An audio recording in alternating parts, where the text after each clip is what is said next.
fuck, this ain't as easy as I thought it was. You know, because I got a responsibility to the people that listen to my voice to hear it. And sometimes, like, the other person, he's from the outside looking in, he's like, oh, I want that position. Because naturally, the leader's going to get all the glory. But he don't realize how heavy the crown is. Like, it's tough to do what I do. You know what I'm saying? So they're just from the outside looking in.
Check one, check two, baby. Yeah. You got a radio voice too, man. Oh, thank you, dog. Thank you. Sounds good on the mic. Appreciate you, dog. You got a good voice too, dog. Appreciate it. Yeah, man. Used to make music back in the day. Yeah, that's what I hear. That's what I hear. Yeah, we're gonna get into that right now. Casey, I got a question. Yes, sir. Is it game time? It's game time. It's game time, baby. Let's go. Yes, sir. Welcome to Hood Stocks Friday evening. We got a blockbuster for you, baby. Hit that like, hit that subscribe. Turn it on.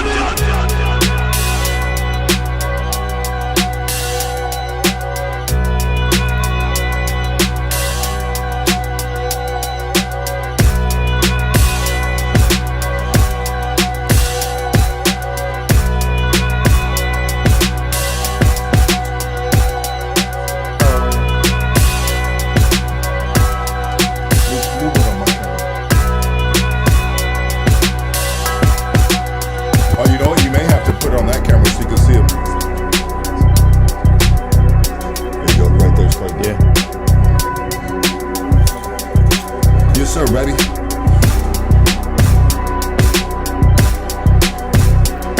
you go.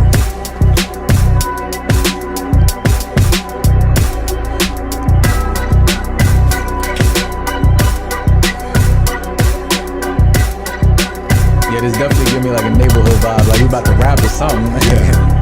Yeah. You want to spit something? Nah. Those days are dead and gone, man. Nah. I feel it.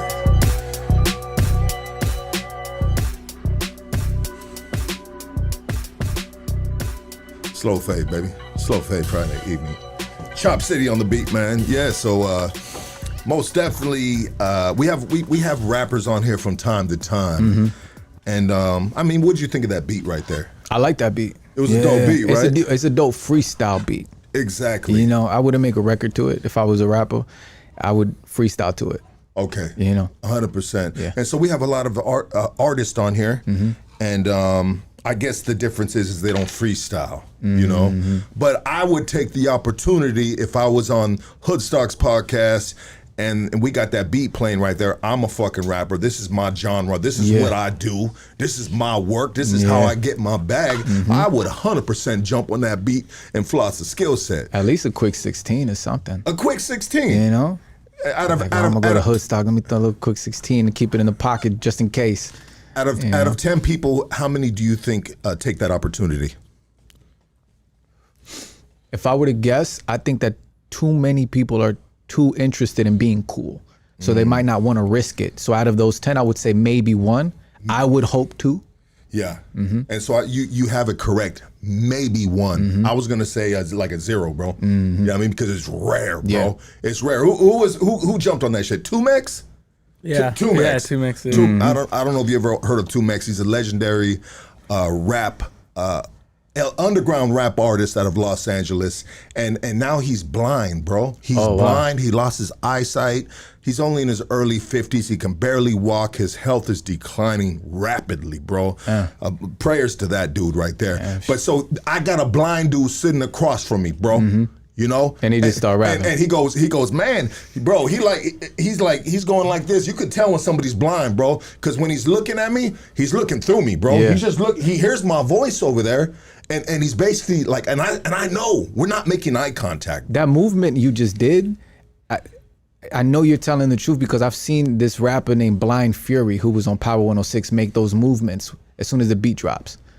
Like those gestures, that body language that you're doing. Yeah. Like, that's interesting that you were able to kind of like mimic that. Yeah, and I didn't even know I was able to mimic that. I'm glad you did. Like you were like, yo, when you move, I'm like, oh shit. Yeah, you know. And he said this beat right here is smacking or something like that. He said, man, you know, is it all right if I, you know, fuck yeah, it's all right, bro. Yeah, shit to lose. Said, damn, homie, it's about time. And you're 100% right. They worried about being cool, man. Yeah. Crack that door, nephew, please. Yeah, you can't be too cool. You gotta, I think that one thing that pushed a lot is the personal brand. What is it that makes you unique as an individual, right? Your personality. And how can you use like core values to express that personality? Because at the end of the day, right, depending on what field you're in, you gotta abide by certain laws and rules and structure, right? But the way you express your ability to communicate those laws, those rules, and that structure, it depends on you as an individual. So it's like, tell me who you are. Like, what are you pretending to be? Why can't you be yourself? It's like, yo, I love rap. I'm gonna rap, right? And I'm on a platform like this. Like, why wouldn't I? If I'm a rapper, I'm gonna spit a 16. You know, if it doesn't necessarily got to be off the top. But let me, you know, something maybe I know for a fact I got memorized on a beat and just fit it in. Because when you love rap, you love rap. And when you rap and you hear a beat, and obviously we remember rhythms. I used to dibble and dab in it, so I hung it up like yourself, bro. But I don't got a freestyle, bro. I can spit a written just to floss the skill set, let you know I am him. I mean, the random written is the freestyle. Now. Yeah. No, well, it's always because improvising like off the top. If it's like, yo, just spit a freestyle off the top. That's where, you know, we're rapping, whatever, nothing really written.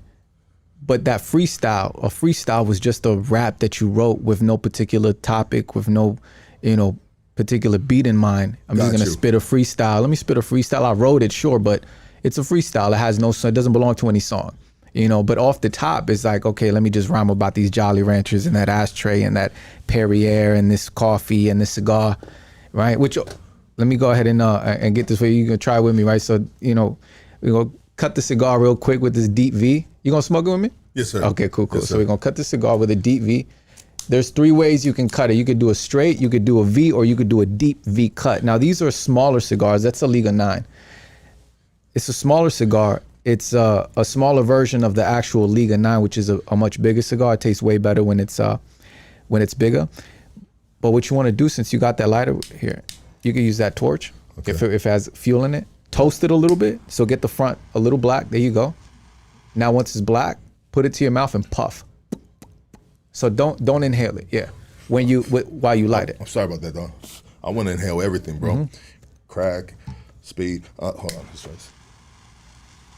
There you go. Now light it. Mm-hmm. Yeah. It's got a good taste to it. Yeah. It's got a good flavor. So this is my favorite one. What's it called? It's a Liga Privada. Okay. Liga 9, number 9. But no, I agree, man. I think that a lot of people, they don't take that opportunity because 1 out of 10. Oh shit, I fucked up. Yeah, don't inhale it. Don't inhale it. Yeah, damn, that shit hit puff hard, bro. Yeah, don't inhale That it. shit hit me in the back of the Yeah, throat. Like yeah. something you don't want hitting back the throat. You know what before you continue what you're saying, I want to just add this. My great grandfather was a cigar roller in Russia before they migrated out here to the States. Yeah, I thought that was pretty cool. I wish my family would have kept that going. That would have been a hell of a business By now, right? By now. Yeah. Yeah. I actually got some game from some avid cigar smokers and sellers, and I kind of pitched this idea to them. I'm like, hey, look, man, I'm thinking about perhaps investing in my own cigar. They're like, look, man, that's got to be a 50, 60-year plan because it's heritage that people buy into, So if you're planning a 50, 60-year plan and you're actually about to learn the art of cigars, going to the tobacco plants, having these professional rollers actually rolling your shit, then yeah, of course, do it. But if not, if you think it's going to be a quick flip, nah, don't even get into it. Yeah, because if your grandfather, by this time, you're 100% right. It probably would have been something big. Like, millionaires, bro. Yeah, 100%. I mean, it's a prestigious business. I mean, think about what it is, So I asked my pops because I seen it on an old marriage certificate. It said occupation, cigar roller. Wow. Oh, wow. Yeah. So the occupations used to be on the marriage certificate. Yes, sir. Interesting. Yeah, straight up, bro. And this is in Russia. Yes, sir. Get out of here. Yeah. Oh, wow. Yeah. That's interesting. Very interesting, bro. Yeah. I just, man, and like you said, man, by now, man, if they would have kept that going. But they came to the States and they started selling, they're Jews, bro. So they knew how to hustle, So I believe they had a dry cleaners at one point, which was, probably great back then, which is probably still good now, right? Everybody needs a dry cleaners, like that suit you got on, right? Oh, yeah. Talking about the suit, man, it's actually made here in California. This is a custom-made Marine Taylor. These guys are 30 years in the game. This is a Laura Piana fabric. He custom made it for me. The pants and the shoes custom made. Laura Piana, Italian. It's funny, an Italian suit made by 2 Mexicans. So shouts out Alex Marin and Diego Marin for this suit, this beautiful piece. Yeah, man, invested back in the community. Investing back in the community. Well, it isn't a lot of. Go ahead, Casey. No, I'm saying that suit even has a cigar holder in it. Can you flash that again? Look at that. Damn. That's a big dog shit Yes, right sir. there. Yeah, Big, I like it. Big boy shit. So he did this for me. The shoes too. The shoes got my brand HSM, High Status Mastery. It's on the bottom of the shoe, red bottom. So yeah, 100%, man. I mean, heritage, 30 years in the game. Their father passed it down to them. So it's somewhere like the cigars that we were talking about. Like by this time, I mean, dry cleaner, anything, I think anything business is, right? Like working for ourselves 100%. And passing it to our children. But the interesting part in our community, in the Mexican community, is we know how to work, but we don't know how to scale. We don't know how to scale the business because we don't understand the system. Save yourself time, energy, money. We don't know how to do that. We just know how to work. Absolutely. Like a motherfucker. Yeah. And with that said, today I like to introduce our guest. I want everybody to raise up off your futons, man. It's Friday night, man. Light yourself up a cigar. Have yourself a drink. Whatever your poison is, please enjoy this podcast. And everybody give it up for I am Hector Jesus. Appreciate you guys. Thank you. I appreciate you too, bro. I appreciate a little bit of the small talk in the beginning. It's something kind of I like to just let it flow for a minute before I introduce the guest. So let's get down to how I came upon you, bro. You entered my feed on Instagram. I see this young, sharp, young man, young Mexicano, bro, talking his shit, bro. And I like to talk a lot of shit. And honestly, bro, I probably left a little funny comment, bro, just trolling a little bit. But I did not have it, not because I had a lack of respect of what you were saying. I actually respected it, bro. And then so I said, shit, let me follow this fool right here. Bop, you started coming through, and I said, shit, man, this dude reminds me of kind of like a young Andrew Tate, so to speak. Do you get that at all, bro? They call me Andres Tate. It's funny. They call me Andres Tate, Pablo Tate, Juan Tate, Flea Market Tate. They call me all of that. I get, because Andrew Tate is the only person that wears suits and smoke cigars. So, Andres Tate is the best one though. I might trademark that one. 100%, bro. And so here we are right now, man. You know what I mean? And so let's. I like to start it off like this. So I promoted this interview yesterday with the video that I asked of you to get, and you shot it to me with the quickness, and that was the Capone thing, and. I'd like you to speak on that a little bit, bro. We're not gonna give it too much attention. We'll give it a tiny bit of attention because it's not that I believe it's not that you have beef with him. He jumped into your comment section. No, I mean, I think beef is such a stupid term, man. I mean, I got featured on Food's Gone. No, not Food's Gone Wild. I got featured on Food's Gone Wild, but that was another video. I got featured on Food Community. Okay. With a video that I posted about pro clubs. And my niche, my demographic is Mexican men. Yes. That's what I speak to, right? I speak to men like me. So the video was like pro clubs, 501s, and Cortezes are keeping you broke, Mexican man. And that was the beginning, right? You got to catch them in the first 3 seconds. Our attention span is that of a mice. I got to catch them like immediately. So I understand the power of the tongue and I understand the power of parents, right? Anybody that comes from these kind of neighborhoods that we come from are going to be like, who the fuck is this dork? This dweeb with these tight ass pants talking about what I wear, right? So I know what that is, right? I know what it is. But I posted that. Food Community, he collaborated with me, and he dropped a comment. Me, I'm no stranger to ridicule. I don't care, right? Well, you're Mexican, right? I'm Mexican, so I'm no stranger to it. So what did I do? I made a video. I'm like, okay, it's okay. I'll make a video, right? So I posted a video, put on a pink shirt, pink pants. Sat right, leg crossed. Okay, I'm gonna give you a little bit more of it. I don't give not one bit, right? Pink pants, pink shirt, leg crossed, smoking my cigar, and I acknowledged the comment and I gave my 2 cents about it. You know, I'm talking to my people. Nobody asked you. He deleted the comment, so I posted another video. Why did you delete the comment, right? And the sound in the back was I think he's from like some stand, one of them countries in the Middle East. He's an MMA fighter, and he's talking to this guy, and he's like, "You're not really Mexican, you fake Mexican, blah blah blah." So that was the sound. So I understand how the internet works, right? So I already knew what it was, but he deleted the comment. I said something about it, but beef is just it's such a kiddie term, like beef. I mean, I don't know this man. This man don't know me. He said something about my video. It's a 30-second video, so I said something about him. You see what I'm saying? So it's like, I think that the common misconception is, who's this dork? I can pick on this dork. Yeah. And it's like, I was somebody before this, right? I didn't always look this clean. Yeah. So I love that shit, man. I mean, I love the little, you know what I'm saying? Like, I'm not kumbaya, let's turn the other, that's not me. So it's like, you wanna go back and forth, we can go back and forth a little bit. It's fun. And so just on that note is what kind of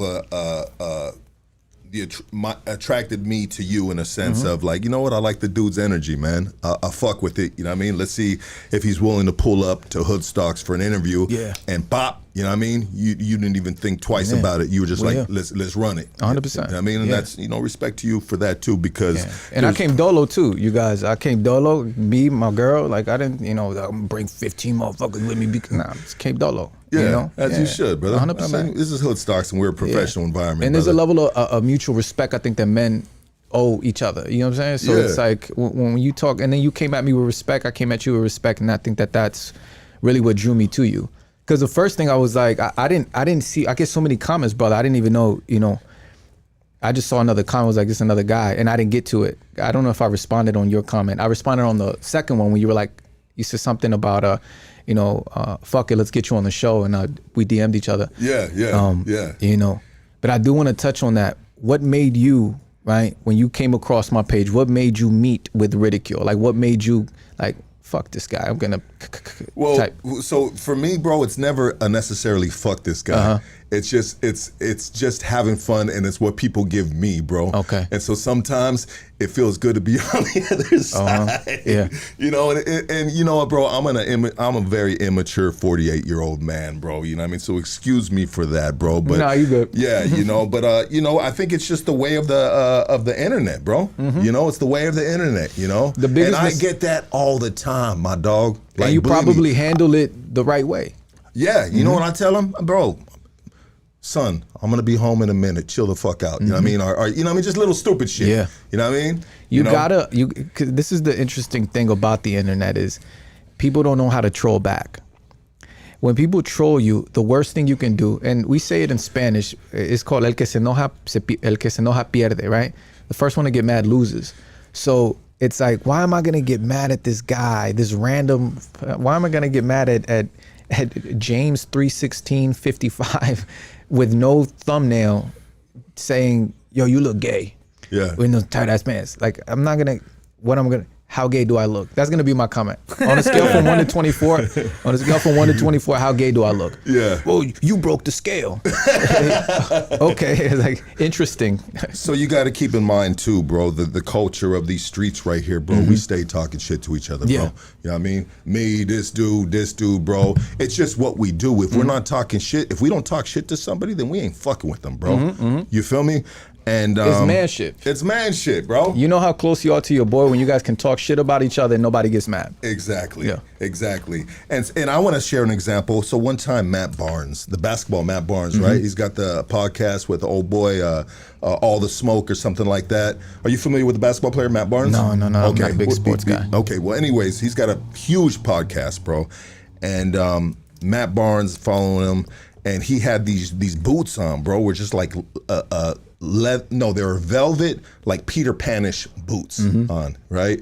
And so I left a comment and I said, hey Matt, Kris Jenner wants her boots back. Oh wow! You know? He got mad? No.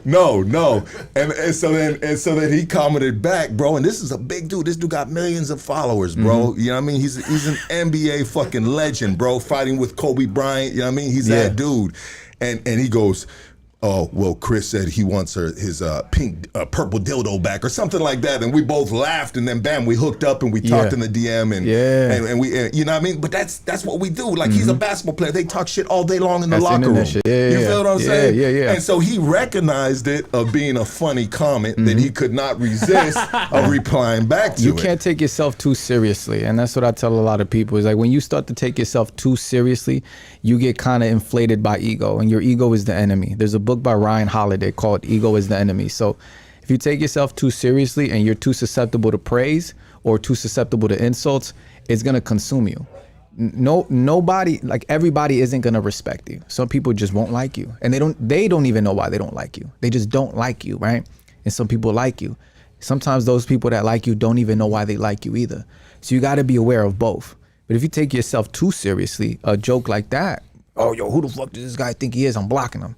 And it's like, come on, man. That's what, you know, there's certain guys on the internet, and they're big. They got huge followings. It just seems, at least from the outside looking in, like them just crashing. People losing more and more respect for them because of how they're handling the internet. Yeah. The internet is revenge of the nerds, bro.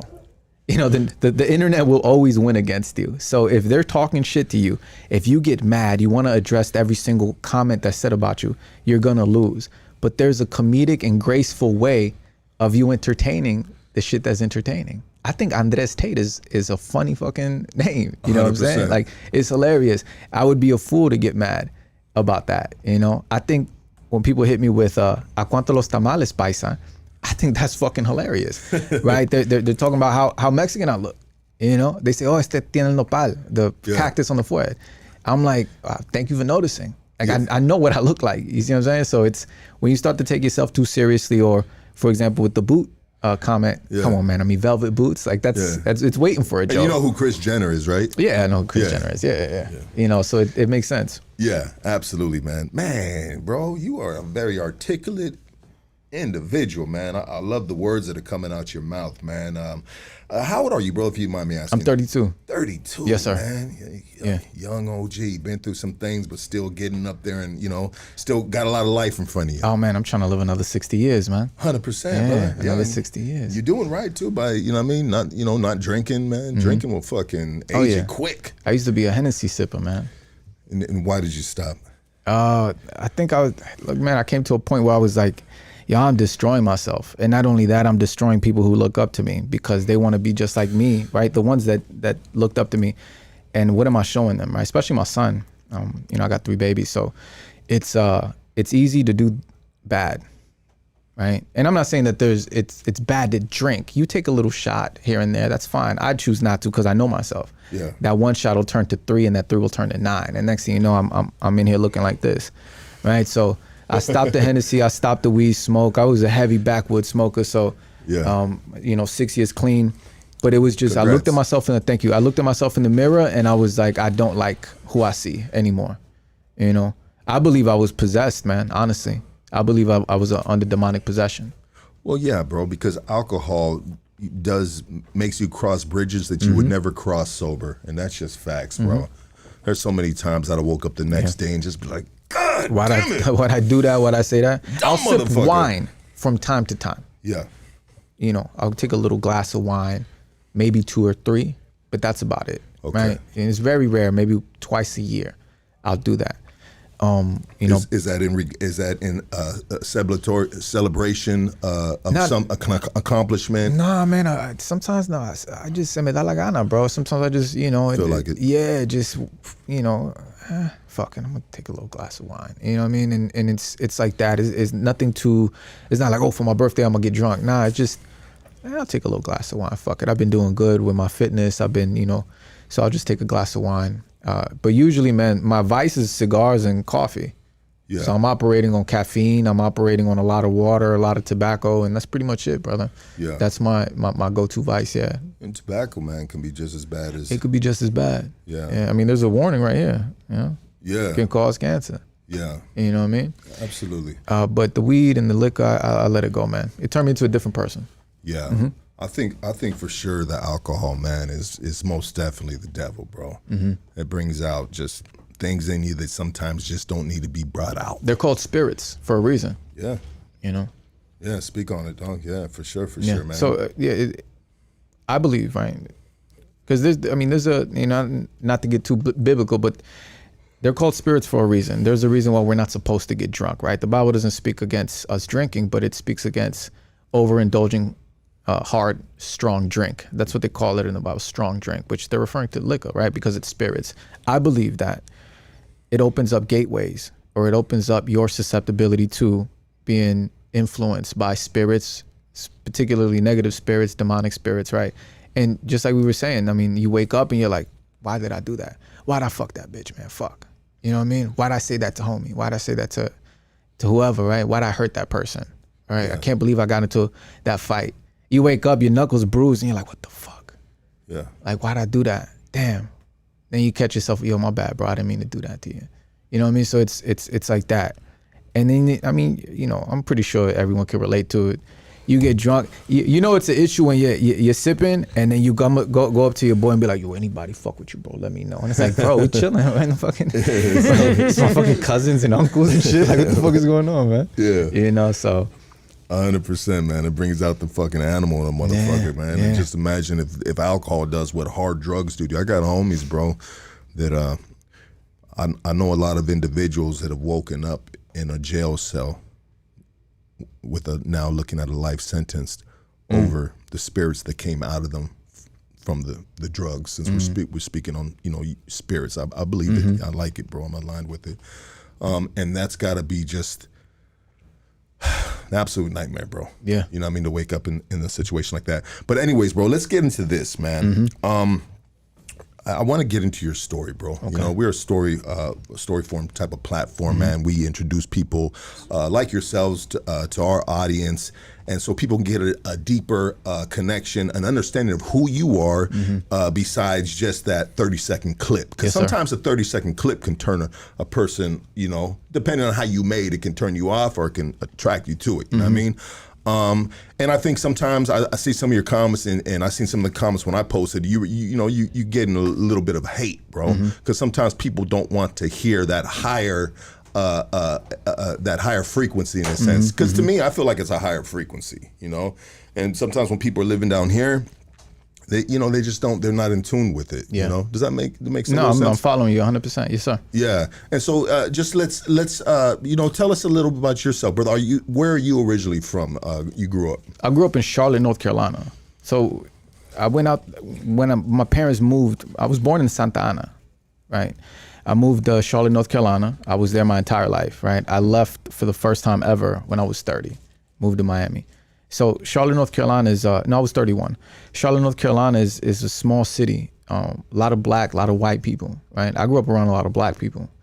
Not around them, but with them, right? That's the culture that I grew up watching. It's funny because I just said this on, on the other show I was on, and I said I grew up so black that if you put fried chicken, a leg and a thigh, mac and cheese and mashed potatoes, and then you put tres tacos de carne asada con todo, and you ask me which one is better, I'm gonna be like, I don't know, right? I don't know. Like I might have to rock with that chicken, right? Then them tacos. That's how engraved that. And I grew up in a Mexican household, but growing up over there, it's really different than what I see young guys growing up over here, right? There's like 90% Mexican. Like everyone looks like you. Versus over there, I'm one of the only guys that look like me, right? So I didn't have the opportunity to grow up around people that look like me, but it gave me the ability to kind of see us as who we are in this country, right? And if you ask me, I think that we're more than what we think we are, but we kind of set boundaries for ourselves. We set like these fences or these obstacles for ourselves that's become difficult for us to overcome. But typical, first generation Mexican in America, bro. I mean, I grew up super poor. My mother, my sister, and I sharing one room. My grandfather, my grandmother, and one of my cousins in another room, and then my aunt, who I call mommy, and my cousin in another room. Arroz and frijoles for breakfast, right? Or huevos for breakfast. Huevos con salchicha. Like that was, 3 days straight. Arroz con frijoles. Okay, de comer, otra vez huevos. Okay, so it's, super poor. Mixed in I guess I would call it being seduced by poverty, wanting to get out of it, and then you kind of follow what you see. And I think that a lot of us, we create this defense mechanism that makes us create an identity, which we really aren't. It's really an identity that we create to defend ourselves from the environment we're growing up in, right? Yeah. And I think a lot of people can relate to that because I can. Some of us we're tough because we have to be, but we might be creative. It's like, I don't like to fight. I like to draw, but you were forced to. Or I don't want to commit crime, but damn, I'm poor. My mom can't buy me the Air Force Ones I wanted.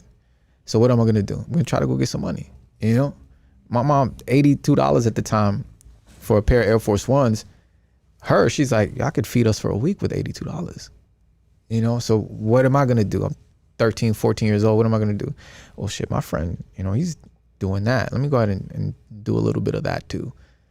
Cause I see he has Air Force Ones and Jabot jeans and the t-shirt that I asked my mom for, and he has gold in his mouth. Oh shit, right? So that's pretty much how I grew up. But again, you come to a point in your life where you're like, I'm fucking possessed. Like this isn't me, and I don't want to live this life anymore. And you got to make that choice. You got to make that choice. Absolutely. Growing up with all blacks, did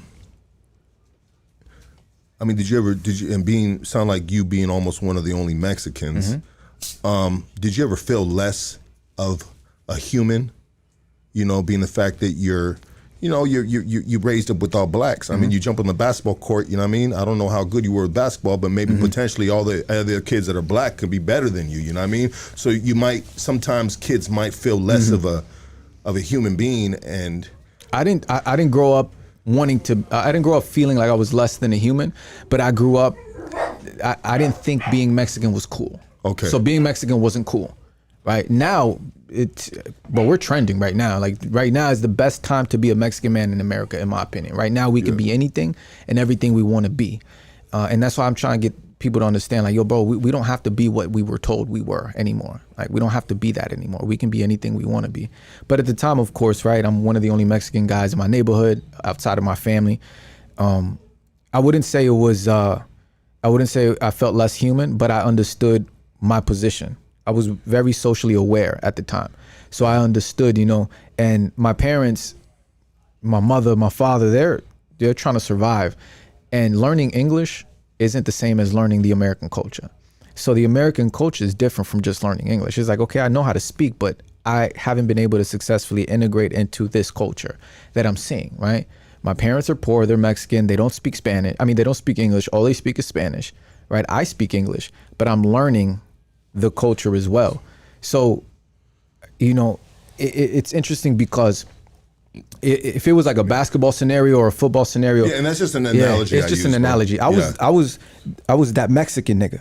Yo, I'm gonna get that Mexican nigga on my team. He's fast. I saw him play last time. Yeah. So I grew up thinking that's what I was. Yeah. You know, so people hear me now and they're like, yo, why are you saying the N-word? It's like, I mean, I never thought that it wasn't good to say. Yeah. All I knew, the only rules around that word that I knew is don't say them in front of Miss Gladys, which was my best friend's mom. I mean, his grandma.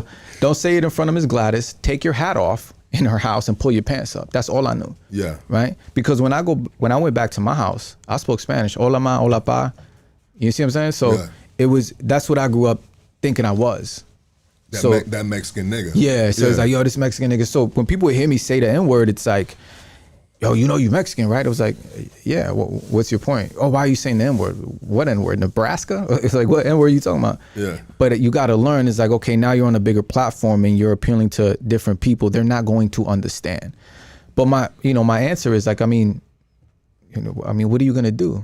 I can't help where I grew up. I can't help who I grew up around, right? Because you couldn't tell them any different. Yeah. That's who I was to them. Yeah. You know what I mean? And that's who I knew I was. That's who they were to me, right? It wasn't like, that's my friend. You see what I'm saying? So that's pretty much how it was. And then of course things change when you get older.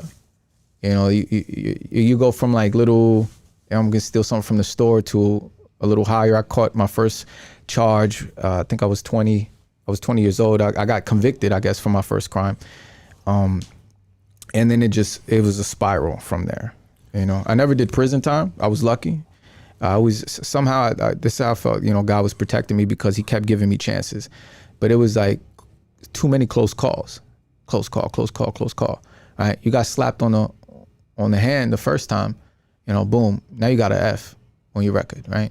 Yeah. So now you're convicted. You know, they're not hitting you for the pistol because the guy didn't press charges, right? You got hit with conspiracy to commit armed robbery with a dangerous weapon, right? Level 3, boom. Yeah.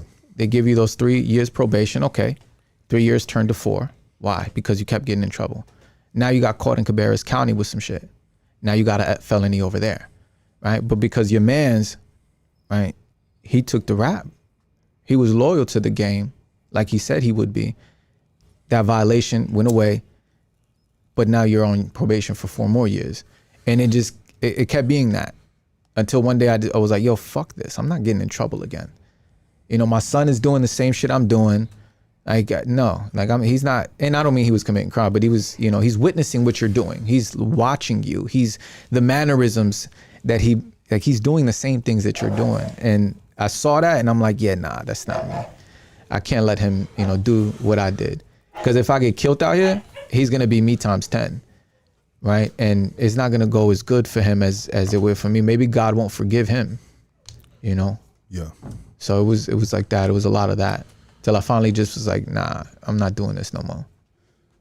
And would you say that's the point in time where you started evolving, changing your ways, and evolution, evolving into the man you are now? Is that the fork in the road for you? I mean, what? The last close call I went through, bro, I got pulled over. I ran a red light like a dumbass. I got pulled over. I had a pistol in my pocket, serial number scratched out. I had a little bit of work in the middle console and my son in the back. That's how I was riding, my son in the back. And I had food in the passenger seat. And I get pulled over, driving without a license. In Charlotte, North Carolina, you won't go to jail for driving without a license. They tell you will, but you won't. They'll give you a ticket. Yeah. Luckily for me, I had food, right? I had tacos, ironically enough, and the cop smelled it, white cop. But I always knew, as soon as I get pulled over, boom, I take my grill out of my mouth, throw it in the cup holder, tuck my chain in. Yes, sir, no, sir. Yes, Mr. Officer, right? That's how you gotta, the whole, yo, what the fuck, you stop it? It's gonna get your ass locked up, right? So I knew how to play the game with his ass. Something smells good. Yeah, that's the food. I'm gonna take it to my girl, blah, blah. You ran a red light. Yeah, I know, man. I'm rushing to get to her. I'm already late. Let me see, what's up? Boom. He runs your license is suspended. Now, this is what they say. I'm not gonna give you a ticket. No, I'm not gonna take you to jail, but I can. I'm just gonna write you a ticket. I don't know if another cop will stop you, but go straight there, go home.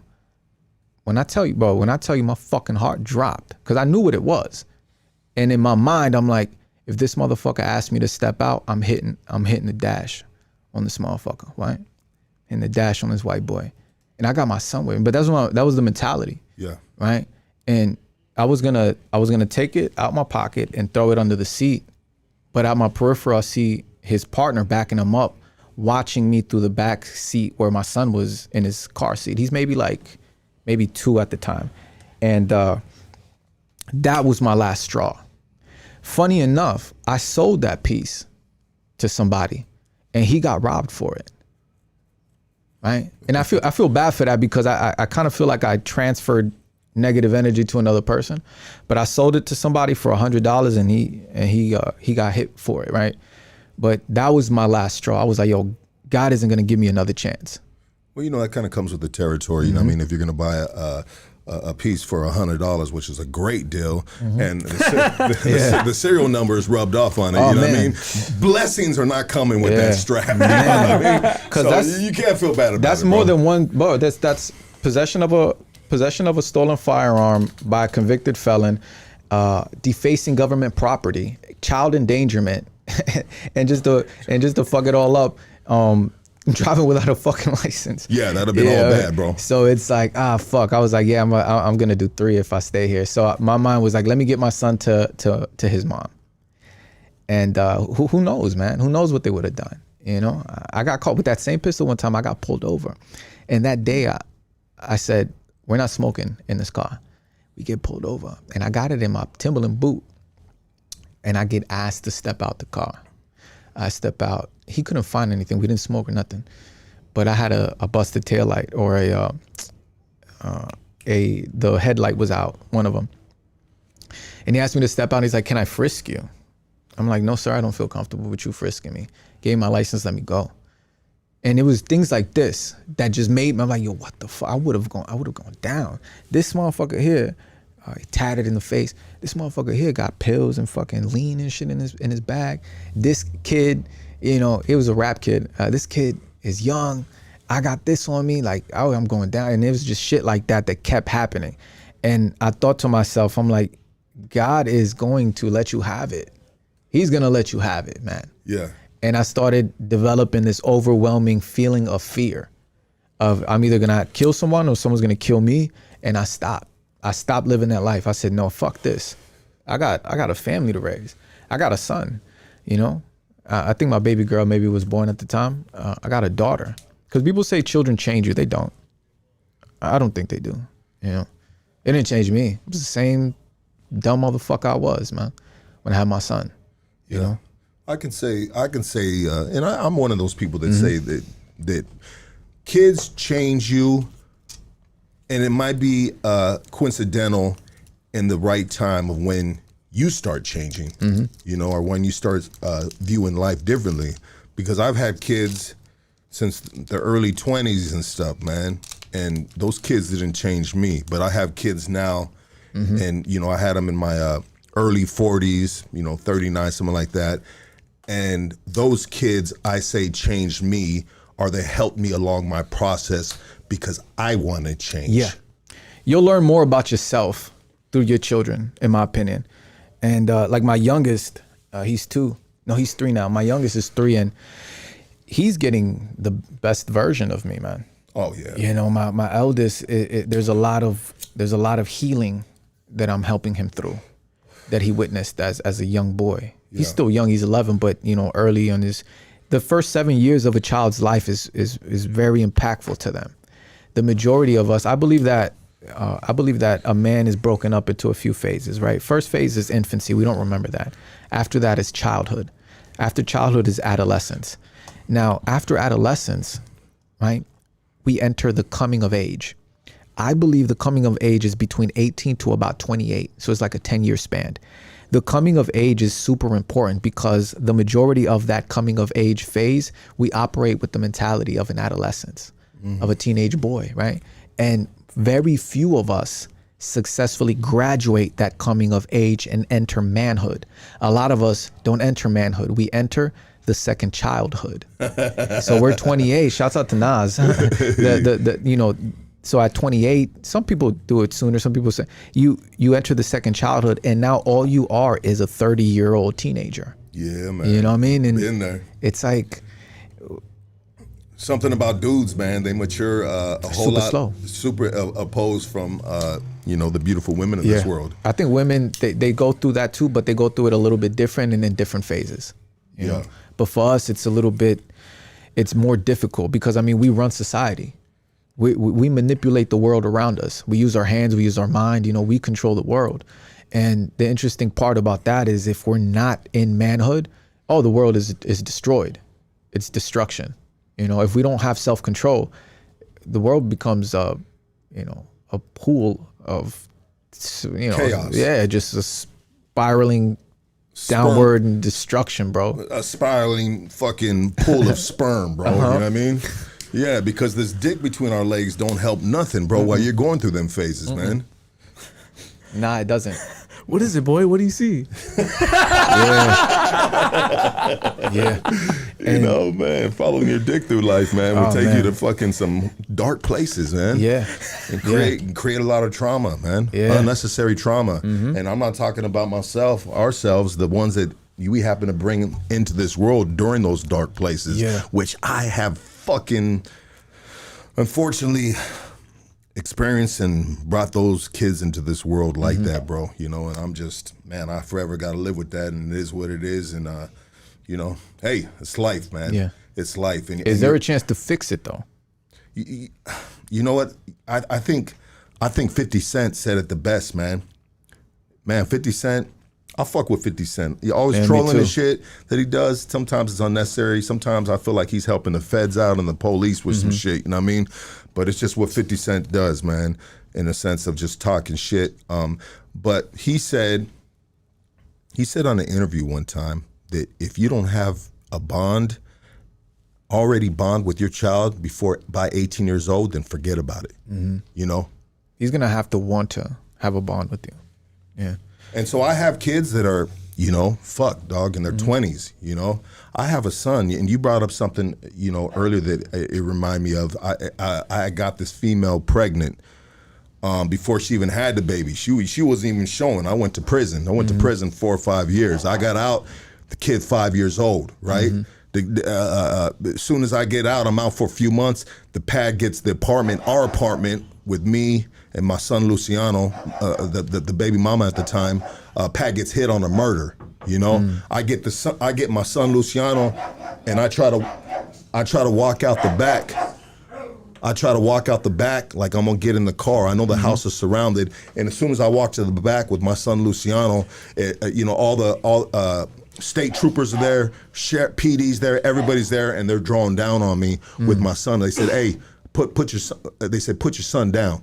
Put your son down. Put your hands up. Put your son down." This after you came home from prison.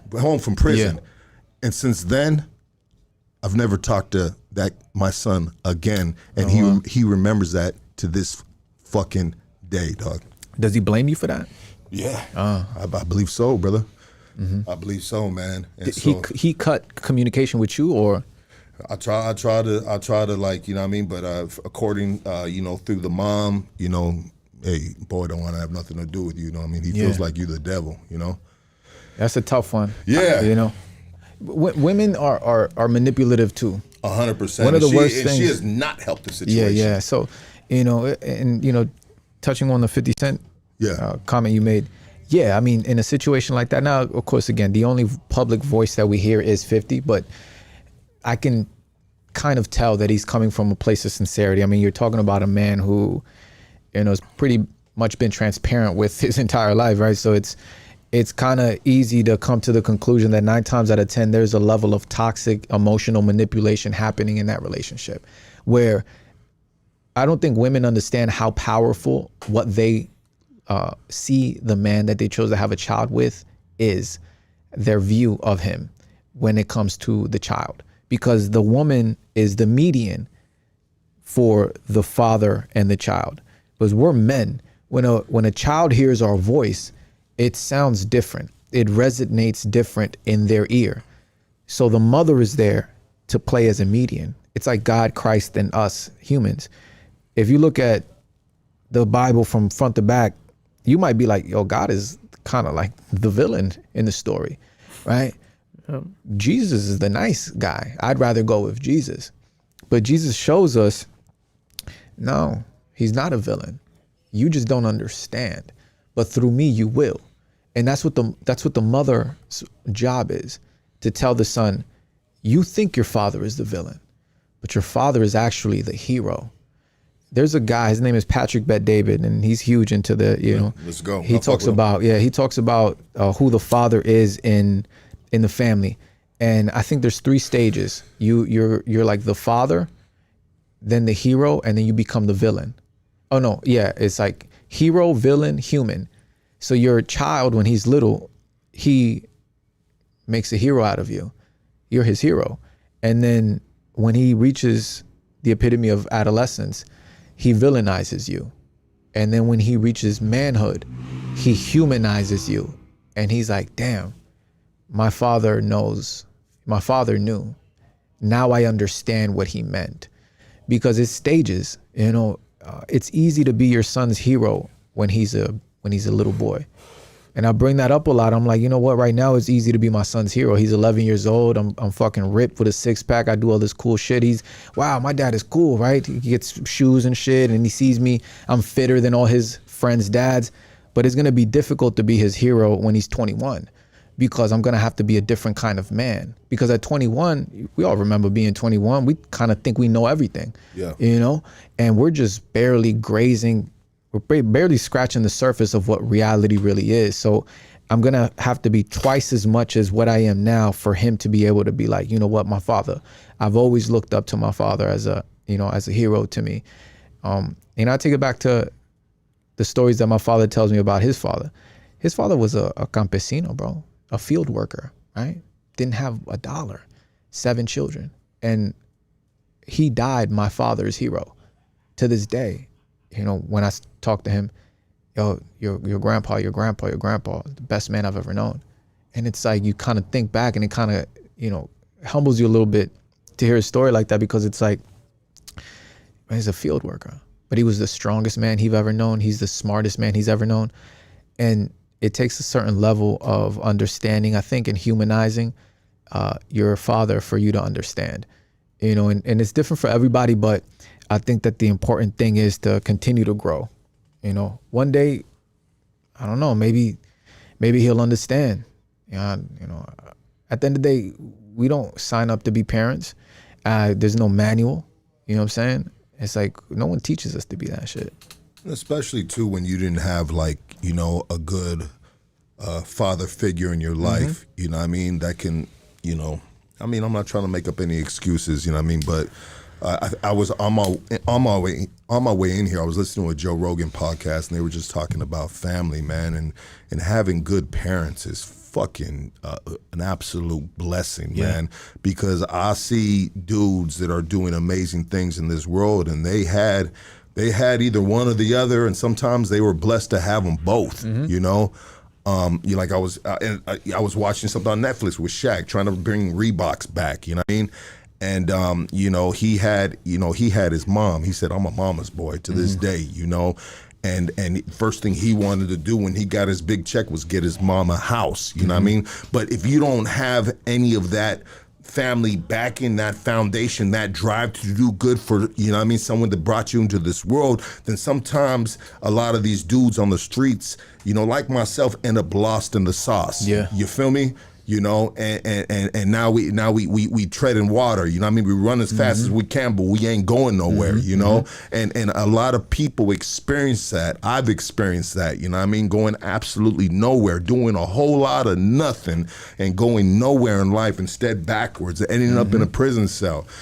And it's unfortunate, and it's real life shit. And We grew up looking up to these other boys who don't have fathers either. That's crazy, You know? right? Yeah, rappers, right? Yeah. You know? They were raised by their mom, and the mom can't teach you how to be a man. My mama ain't teach me how to be a man. You know, my father's absence. I talk a lot to her about my father's unorthodox forms of discipline. Was he your hero? You know? No. My father wasn't there. He was my hero when I was a little boy. Yeah. But his absence, and I don't blame him. I mean, again, I'm a grown ass man, and for a long time I was really angry at him. Right, I resented him a lot for his absence, and I was just happy to get a little bit of attention from him. But once I hit, the teenage years, it was just like, fuck him. That was just my mentality, fuck him, right? It took me a long time to forgive him, and even to this day, right? And then just transparency here on Hoodstock, sometimes it's hard to forgive him, right? Even as a man. Because you got to remember to humanize your father. He's a man at the end of the day. You can't hold him 100% responsible for what you went through, right? And then growing up with a mom, moms are a little different. They view the world on an emotional level, so they can't really instill that much logic in you, at least not the logic that you need, right? A lot of people say, Happy Father's Day, Mom. It's like, no, I can't get with that because my mother didn't teach me how to be a man. Right. Unfortunately, a lot of women though claim to have played both roles. They in can't. Raising. No, they can't. You can't. You're a woman. You cannot play both roles, right? Regardless of what you think, regardless of how masculine you try to be. After a certain age, we allow you to hit us. When you're a boy, after a certain age, we allow you to hit us. Mom doesn't matter anymore because I'm gonna do what I'm going to do. Mom says be home at 10, I'll be home at 1 because I said so, right? And you'll get your ass whooped. As soon as you get home, you get your ass whooped with the belt, but so what? I take a little beating, I don't care, right? It's not the same beating you get from a father. No, hell no. Your father beat your ass, man. Your father's voice is supposed to, thunder you. Hey, stop that. Put a little bass in, right? Kind of like shake a little bit. Yeah. I'll make my son do push-ups when he don't listen. I say, I bet. 500. Break them up. Break them up. You're gonna be there all day. Yeah. You're gonna be there all day. Break them up. He got smart though. Now he wants to. He's like, can I do 500 squats instead? Nah. I'm a 500 motherfucking push-ups, man. Yeah. Right. I make them when he asks me for like little Jordans and stuff and shit like that. Okay, how much do they cost? They're $185. Okay, cool. Multiply by 10. That's how many push-ups you owe me. You can break that up into squats and push-ups, but you're gonna earn that. If not, I'm gonna get you Vans and Pumas for $70 because you're gonna fuck them up. But if you want those Jordans, you better keep them clean and you're gonna earn them shits. But no, moms think that they can. Moms discipline you based on their emotion. So you get castigado, right? They punish you, and a couple hours later or a day or two later, you're not in trouble anymore. It's like, Mom, please. Ma, please, let me go, please, Ma. All right, go. She's frustrated from work. She's a single mama. Yeah. Go, all right, go. Yes, and boom, I'm out, right? But you better be back at 9 o'clock. Yeah, right, I'm out already. I'm gone. I'm gonna hit the ground running. And that's how it is. They can't control boys. The father needs to be there. The father needs to be there, man. And you need to be operating as the ultimate version of yourself for your son to really like, oh shit, like, nah, Pop don't play. And you know what, bro? You're absolutely right. And I'm not saying you're absolutely right just to agree with you. I'll tell you guys this right here. My G's, How many episodes? Where we at, Case, in episodes? Is it really 406 or something? We're at 406 episodes, all right? Go back to a lot of the fellas that we've had on here, and a lot of them had great relationships with their mother. Didn't have a father. And a lot of these dudes are out the penitentiary, life sentences. You know what I mean? Done a lot of fucked up shit, but they had the love from their mama. You know what I mean? But like the homie said right here, mama couldn't control them. Mm-mm. Let's take a quick break right here. Let's run some ads. And I need to get this AC on in here, dog. I don't know why the AC is not blowing. Casey, let's run some ads and we're going to be right back with what up, Hector, everybody? Jesus. What's going on, everybody? What's going on? What's going on? Shockaware. It's more than streetwear. It's a culture of lifestyle rooted in individuality and self-expression through clothes, all right? We need you to go to shockaware.com and use code HoodStocks15. Go to shockaware.com and let me tell you, use code HoodStocks15. It's that easy, man. It's that easy. Go check it out. I'm telling you, go check it out right now. Looking for some good quality cannabis? I mean, killer quality cannabis. Hit up the folks at Killakush. They specialize in bringing you the best from OG to exotic. Let me tell you, they got it all, baby. Hit them up at killakushcali@gmail.com or on Instagram at killakush.losangeles. Or if you can't do either of those, hit them up on Drip Fits Apparel in the city of Whittier for the latest Killakush and Hoodstocks merch. All right, it's located at 13800 Leffingwell Road, Whittier, California, okay? Let me get this little go-gurt going, all right? This Blue Magic Honey packs a punch right here. Royalty Honey packs for when you need to go from I'm tired to I'm him. It's that easy, all right? Thank us later. Use code LUCKY for 25% off, all right? That's royalhoneydeal.com. Or you could follow the buzz on Instagram at royalhoneypacks, okay? It's that easy, guys. It's that easy. All right, we're calling all bakers and chefs. Upgrade your kitchen with Origin bakery and restaurant equipment, ovens, mixers, and more at unbeatable prices. Visit them in the city of South El Monte or call them at 626-579-3580. It's that simple, all right? Level up your culinary game now, all right? Hey, caught up and need backup? Call Doug Sherrod, the King Kong of criminal defense. He's beating cases and going apeshit in the courtroom, so you don't have to. Tap in at kingkonglawyer.com and lawyer up like a beast. Let's go. Shout out to our new sponsor, guys. Our new sponsor, check this out, Venice Kush, your go-to cannabis shop on the Venice Beach Boardwalk. All right, find them at 1701 and 1827 Oceanfront Walk, all right, in the city of Venice. Okay, call them at 424-238-5476 or shop online at venicecushshop.com.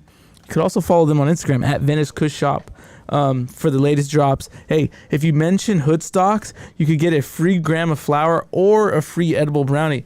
I mean, that's a deal, man. That's a deal. You can't beat that. So if you're the Venice Boardwalk, go hit them up, all right? And that's Venice Kush, okay? Lastly, we got Lux Tattoos. Shout out to Lux Tattoos. Hit them up for that ink. It's at LUXX_tattoos_, all right, on Instagram. Get that fresh ink. And of course, you can get all the latest Hoodstocks merch at www.50racks.com. Let's get back to the show. Yeah, so let me make a correction right here, and shout out to Hector's partner in crime over there. So it is Hector Jesus. Hector Jesus, yes, sir. Hector Jesus. My bad, bro. Now you're good. I was gonna wait till we were back online. Yeah, my bad on that, bro. You know what I mean? I like hey, bro. The Hector Jesus kind of rolls off the tongue nicely, though. Hey, Hector. But back when I used to make music, my ad lib was Jesus, Jesus, Jesus. That used to be my ad lib. Yeah. Hey, we gotta hear some of that music, man. You gotta shoot me one of those, bro. I'll shoot you. It's all on Apple Music. I mean, I leave it there so it can get engraved into history, right? If people want to look into who I was or the kind of music I made, but you know, as far as it's just not part of me anymore. I'm writing a poetry book though. I like that, bro. I'm writing a book of poetry. You know what, bro? That's some grown man stuff right there. And you know, we are so saturated with music. Everybody, and honestly, the rap genre is on a downhill spiral, bro. You know what I mean? And what's taking? I never thought in a million years I'd hear this. What's taking rap music's place? Country music. Wow, that's the first time I hear that. That's country Pendulum music, swings, bro. baby. Country music is taking rap music spot, bro. I've seen country music get more popular too. Well, you got to keep in mind, bro. Watch what Beyonce and Jay-Z are doing. You know what I Yeah, mean? you're right. You know, they did a whole album, right? Yeah, Beyonce's in country music. It is, bro. There is so many people, hood motherfuckers on these streets right here that are going for the first time ever, bro. And I can't fuck with country music, you know what I mean? Yeah, but no, hey, me neither. yeah, I just don't vibe with it. It just doesn't align with me, bro. I mean, when I hear country music, I think about the redneck and You the like and the 90s hip hop, don't you? yeah, bro. I'm an old head, bro. Who's your favorite rapper? Top 3 real quick. Put you on the Top three. spot. Yeah, so top top three easy. of all time, greatest of all time. Greatest of all time. Number 1 is Psycho Realm, bro. Number 2 is, and then we'll just go give it to Tupac and Biggie, bro. You know what I Okay. mean? Yeah, we'll just make it easy. No particular order, or let's do 5. 2 more. Two more. Damn. Okay, 2 more. I like that, Psycho bro. Realm, Pac, Biggie. Psycho Realm, Pac, Biggie. Psycho Realm is a group. It's a group, bro. Yeah. No, It's I know, because I know it's Sick Jackin' and Big Duke. Yeah. Sick Jackin' is fire. Yeah, well, you know what? Yeah. Those homies right there for once. Well, and during the '90s when Chicano rap was out, bro, me and my homies, bro, they didn't get none of that got no play, bro. Would you classify Sick Jackin' as Chicano rap? Absolutely not. He's Yeah, underground he's hip hop, hip-hop, bro. yeah. And so when he came out, bro, when we had all this fucking Chicano rap, and you know, what I mean, these are my prime gangster years, bro, '90s type shit. We were a lot of my homies, the gangsters on the streets. We are embarrassed of that Chicano rap. You feel me? Like it was a misinterpretation of who we really are, you know. And anyways. Sick So I Jackin', always I gotta always give it to wondered Psycho what Realm. that'll be like. Yeah, I always got to give it to Psycho Realm because they came with that. Oh, DMX, bro, DMX. Oh, man, you DMX, took mine. Yeah, DMX. Yeah. So it would be Psycho Realm, DMX, Pac, Biggie, and who's somebody we fuck with? Cuz who would be number 5? What's your number 5? I mean. I gotta throw Cube in there, dog. Oh, Cube. There you go. Cube, Okay. 100%. There you go. Legendary. Yeah, Ice Cube, bro. 100%, bro. I was in juvenile halls bus getting transferred to motherfucking Silmar, bro. And they had fucking Tadao. How you like me now? It's like 96 now, in the mix, get the chicken and the soda. Break up the baking soda. Yeah, You know what I yeah. mean? And we were just a bunch of youngsters banged the fuck out. Like, Yeah. fuck yeah. Oh, man. Yeah, That was a whole different energy back then too, huh? Oh, dog. I had to do history because I mean I was born in '92, so I grew up listening to 2000s rap. But you know I love the '90s. I would have to say DMX number 1. That's my favorite rapper of all time. DMX. Woo. Yes sir. No. Bro, he's close to my number 1, Oh, bro. man. But I gotta take care of my boy Psycho See, Realm. the thing with DMX is as simple as his bars were, boy, they were potent.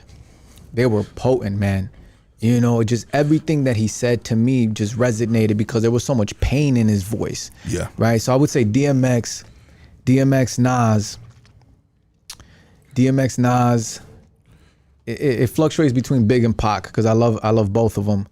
But I'll say DMX, Nas, Pac. DMX, Nas, Pac, Big, and Jay. There you go. Yeah. There you go. And Jay. Yeah. There you go.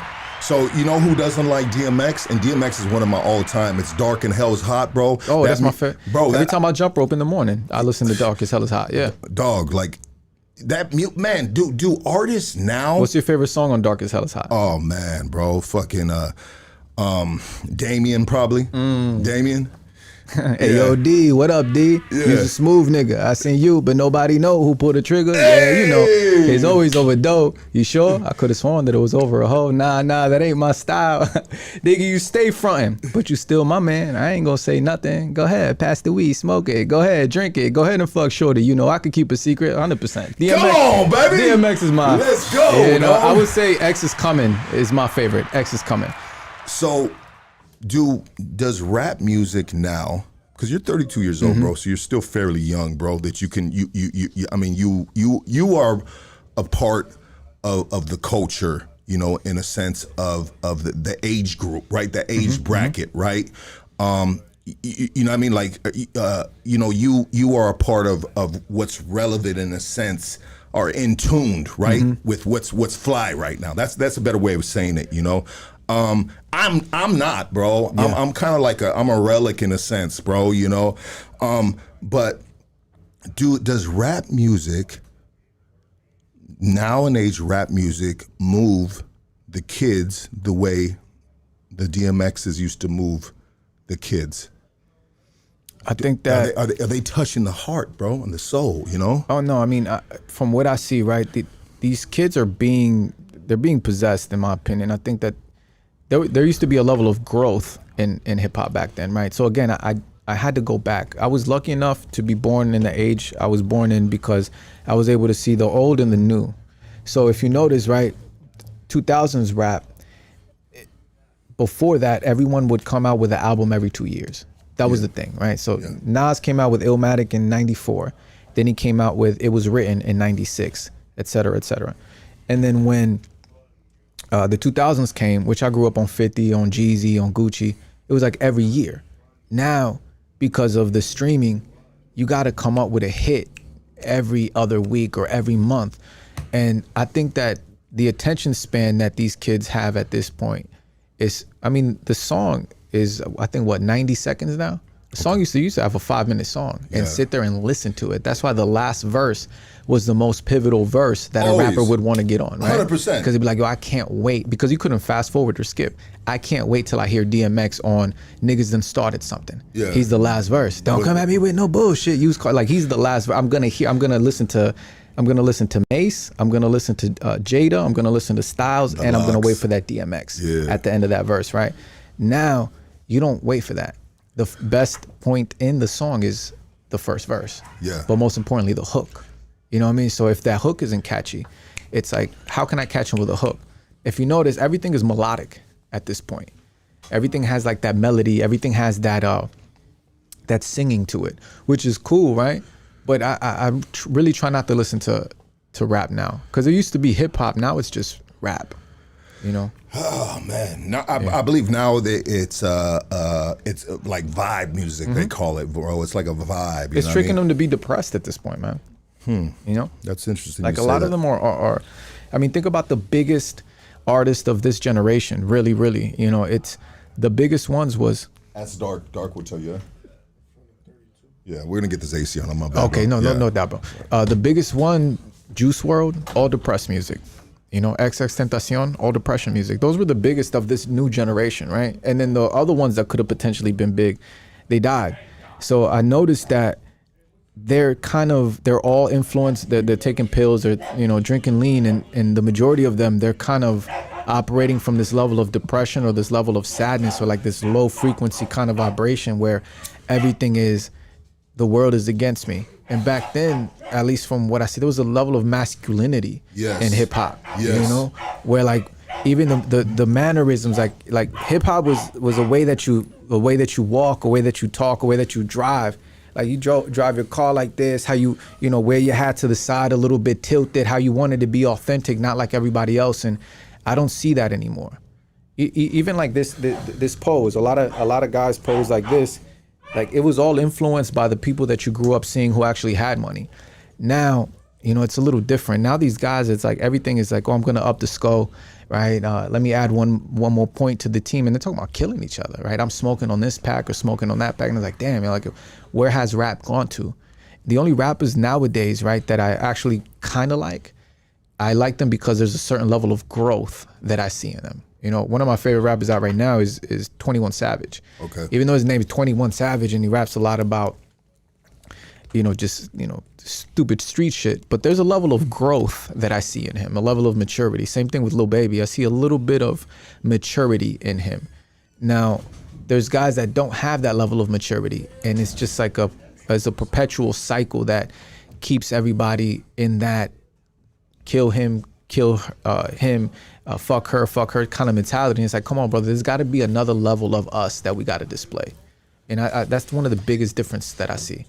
Everyone is everyone is too single dimensional, right? There's not this multi-dimensional aspect to artists anymore. What do you think about Drake then? I think that Drake is the greatest rapper of our generation. I mean, he's versatile, right? Am I a humongous fan of Drake? I mean, of course not. I mean, he's a little bit too soft for my taste. I like hip hop. I mean, my favorite rapper is DMX, so I can't, I'm gonna throw Drake in my top 50 even. but I can sit back, exist outside of myself and objectively make a decision and say, you know what? Drake is a great artist, right? The whole Kendrick versus Drake situation, in my opinion, I think Drake is a better artist. Yeah. Drake is a better lyricist, right? Hardcore lyricist, MC, raw type spitter. But as far as a artist, having the ability to be versatile, make records for everybody, I would say Drake. Oh yeah, 100%. You know what I'm saying? Like, but I think Kendrick is a better lyricist. I'll disagree with you on that. You know what I mean? Agree to disagree, whatever. I think maybe you misspoke. Did you meant to say Kendrick was a Kendrick better is the better lyricist. Yeah, Oh, okay. I think you misspoke, Kendrick is way better lyricist than Okay. Drake. Yeah. Drake is a more versatile Yeah, artist, though. Yeah, I but think he did say Drake. Yeah, you did say Drake, but I think you misspoke because I Did I caught say? that Okay, too. yeah, I misspoke caught then. that too, I meant Kendrick. Yeah, Kendrick Yeah. is a better lyricist, more of a raw form MC Yeah. of our time. I used to think it was J. Cole, but I don't like the fact that he said, "I'm gonna step away." He ducked the fade. I'm trying to, I'm trying to see them, you know what I'm saying? Like, yo, Yeah. pick a Three side, rapper bro. battle is Yeah, insane. pick a fucking Yeah. side, bro. I'm from an era where, if you and me are friends and we're beefing and we have a mutual friend, either you're his friend, you're my friend, or you do whatever it is in your power to squash the beef between us. That's your responsibility as the third man, right? Because if you and I aren't seeing eye to eye, I'm supposed to either squash it or pick sides. I don't think there's loyalty anymore, bro. No, Especially there's in not. the rap game. No, there's not. Nobody's friends. no, Nobody's friends. nobody is friends. Yeah, no. Nobody's friends. I believe I'm really cynical. I believe that, you know. I don't think it's being cynical, bro. I think it's just being in touch with reality. Maybe they're all fighting for pennies now. No, because someone there was a homie, and I was saying that, you know, and I respect the homie, and I love his, you know, the homies from his hood, but he put a comment. And when I did the post with you talking about Capone, and he said, "Hey, the homie, he double S this and that." I said, for one thing, dog, double S is a prison thing, and then for another thing, double S is only used out here when we want to get along, dog. And at the end of the day, bro, you know what I mean? We don't get along, bro. You feel me?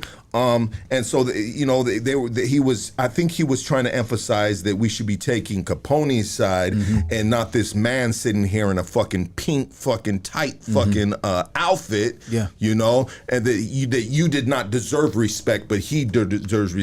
You know what I mean? Because of the double S thing. And honestly, bro, I don't work like that, bro. Is that a I gang work, thing, double S? Yeah, Okay. I work on an individual basis. You know what I mean? If you a good homie and you know what I mean, you from the double S, whatever, bro, you know what I mean? And you on the squad, then you on the team. You know what I At mean? the end of the day, brother, the only reason why I even entertained that is because at the end of the day, I'm fucking Mexican. Yeah. At the end of the day, I'm Mexican, and I see the destruction that our people are suffering, right? I don't get into any gang politics. I didn't grow up that way. Yeah. But It's not your business. It's not my business. All I see, though, what is my business is to speak on the fact that at the end of the day, Mexicans are killing Mexicans. Yes. That's all I see. Well, and then to pivot off to what you're saying on that, when I walk outside right here, bro, you know who I got to worry about taking my wind? Double S. None other, not no other motherfucking, you know, Ronfla, not no other skin color. Hey, and so it is what it is. So sometimes I just don't like it when people throw stuff out like that, even though I do respect the homie 100%.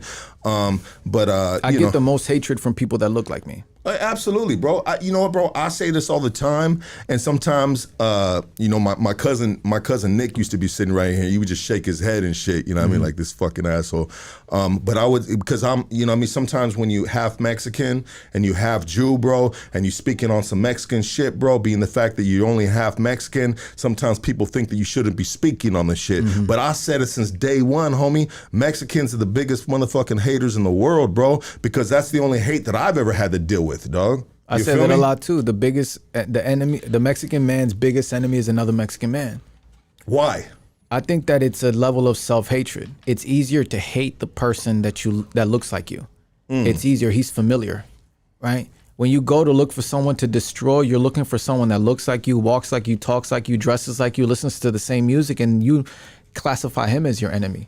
There's a scene in the movie Blood In, Blood Out, and this is when Crucito got dropped on the hydrant, and they're outside and they're, you know, they're about to plan the retaliation, and his mother comes out. He's like, "What are you doing?"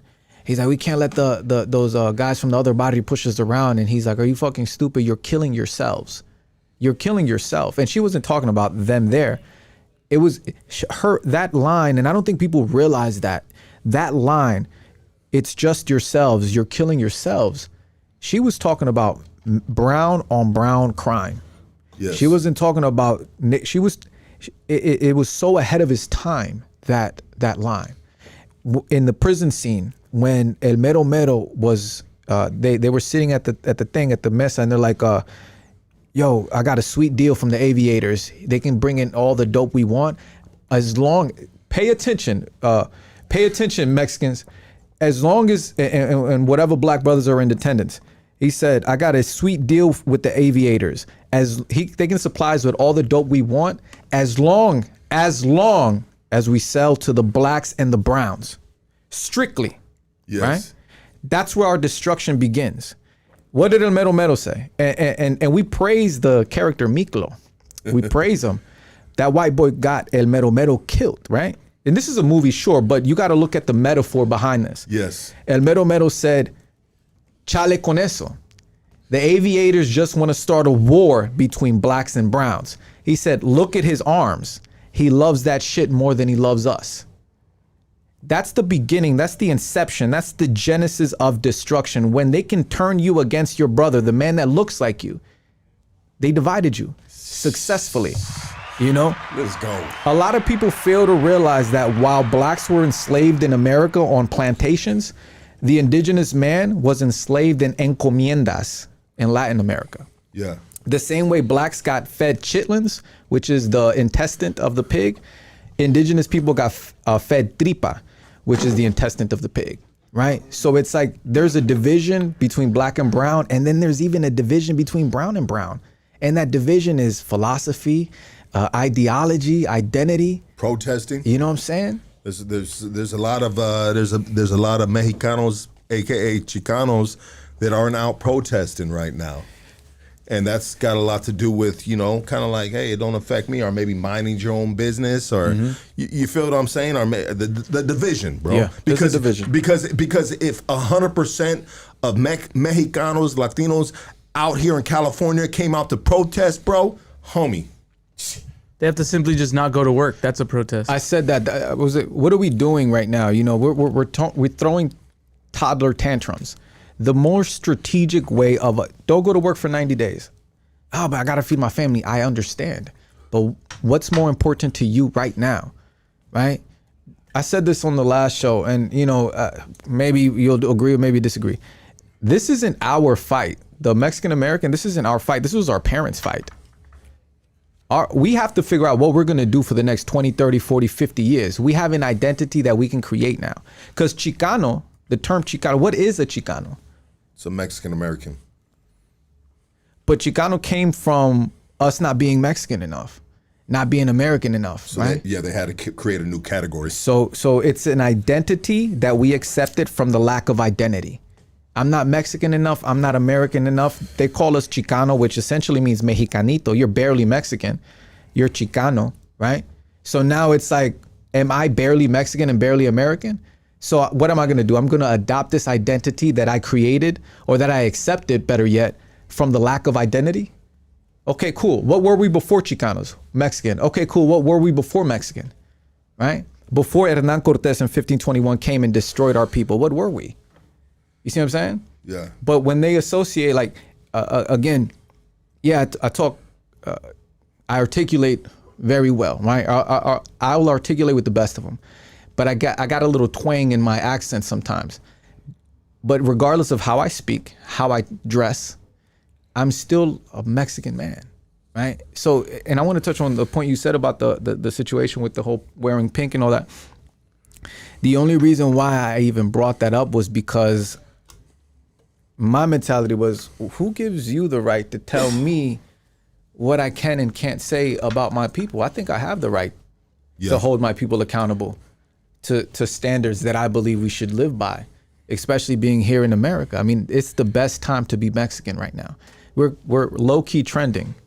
You know, we can decide who we're going to be for the next 50 years, but it starts now. Exactly. You know? 100%.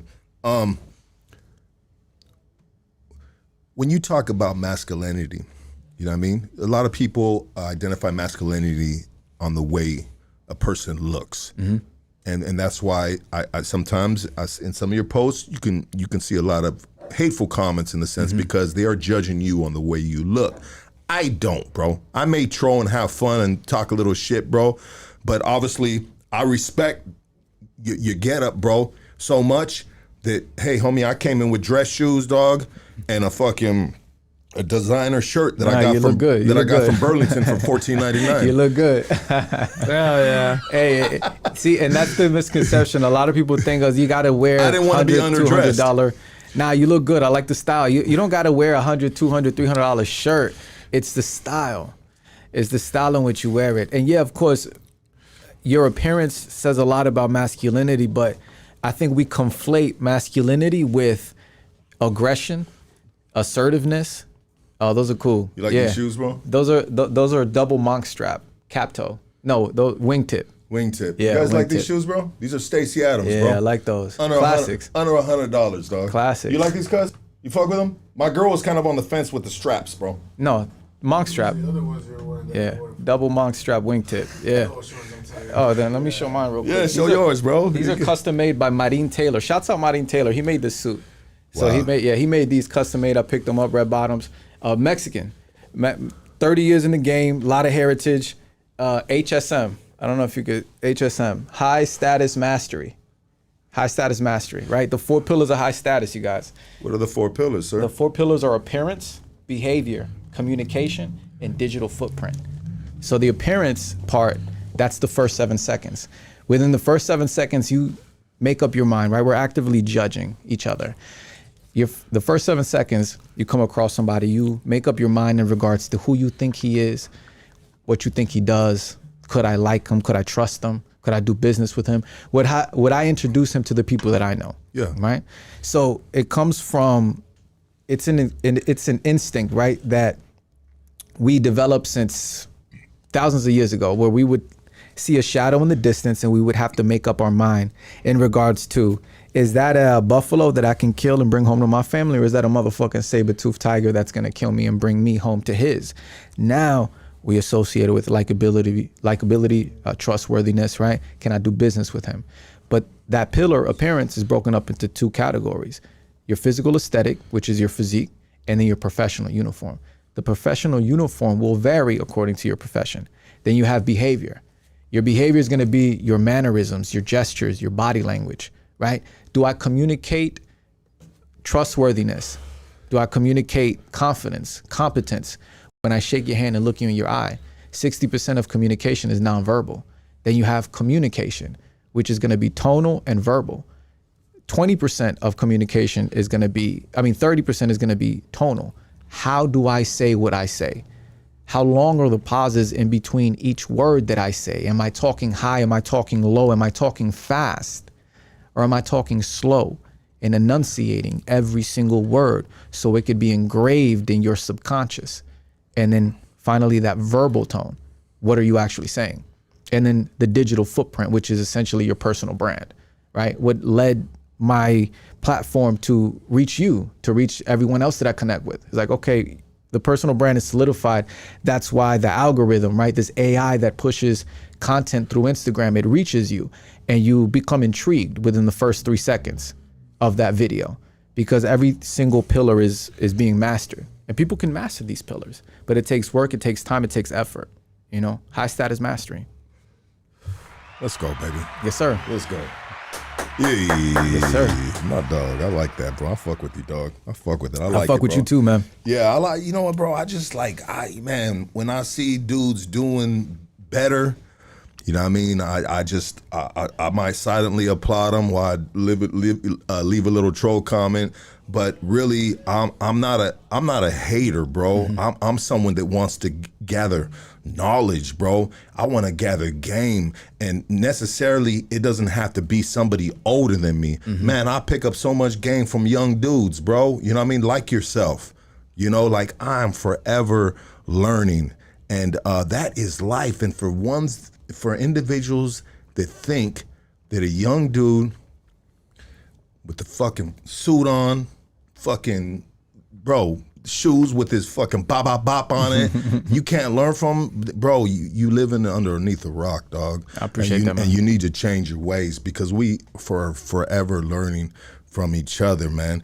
You know what, Casey? So you did a little bit of research on the homie right here. I was just gonna ask him, Hector, what do you? So like what Lucky's saying, it all starts with the mind and the thoughts. I mean, what are your teachings on that? Or at least on mind? Yeah. I think so. You got to change the mind first, right? The mindset is what pretty much puts you in position to change everything else. I'm big on journaling, writing down your thoughts, your feelings, your emotions as a man, right? We're not supposed to express our emotions and feelings with our women, with our mothers. We express our feelings with one of these three people. We either do it with our father, our brother, or we do it with God. If we're going to do it with God, we do it alone, right? Now, if you don't have your father, you don't have your brothers, and if you're going to do it with God, write that shit down.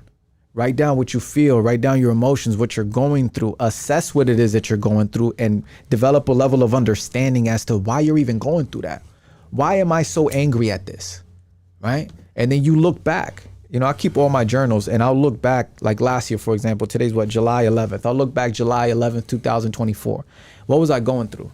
I read it, I relive the moment, and if I'm living a moment similar to this, I need to change something. I shouldn't be going through the same thing I was going through a year ago, or at least processing it the same way. So I think it's a matter of understanding why you are the way you are. I tell the clients that hire me these things, you got to ask yourself these questions. And I think that us as a collective of people, we need to ask ourselves these questions too.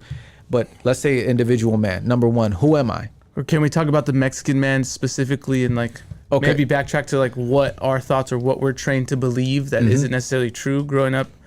Okay, so again, that would go into the identity that was given to us, right? So there's like a level of there's an identity that was given to us from a lack of identity. We think we're supposed to be something, and we were told we were supposed to be that. But I think we're at a point in this country where we can choose who we are going to be, right? But we have to align our behavior with that. We don't really have too many people to look up to. You know, there's not many, and if any at all, right? At least in like clear examples that can seem to be functional contributors to society in mass, to where, okay, you know what? I can see my son, my cousins, my brothers looking up to a man like this. I can aspire to be a man like this. Look at who he's involved with. Look at what he's involved in. Look at the way he carries himself, the way he speaks. I'm only being the man I would want to look up to if I was a young 15, 16-year-old Hector. It's like, if I'm going to be like any man, I'm going to be the man who I wish I had as a role model when I was little. Because if I were to be able to change anything about my life, I think it would be selfish, because I wouldn't be who I am today, and I wouldn't have the power to influence as many people as I can. With as small as a platform I have, I only have like 87,000 followers, right, on IG. So it's still a relatively small platform. However, the few people that hit me up, yo, Heck, I started working out because I saw your post. Yo, Heck, drop another video in the morning, like you were my alarm clock. Yo, Heck, I started changing my style because of you. Yo, Heck, like I asked myself, God, what are you telling me? What are you telling me, right? Because I got all these, my entire demographic is Mexican-American men. What are you telling me? What is my responsibility? What is my purpose, right? Now that I have this position, this level of authority in my community, like what am I supposed to do? But I had to start with those 4 questions that I was going to say. Who am I? Who do I refuse to be? Who do I want to become, and how am I going to exist? I have to identify who I am first. Look in the mirror, right? Who am I? Who do I refuse to be? I will never be this man. Have a clear vision. Who am I going to become? And then how am I going to exist as that man? How do you feel about other Mexicans crucifying other Mexicans, particularly in a higher social media realm, maybe in the entertainment world, so on and so forth, for not speaking up on the protest? Well, as a disclosure, I won't say what I feel. I'll say what I think about it. I think that it's disingenuous. I think that it's a tad bit,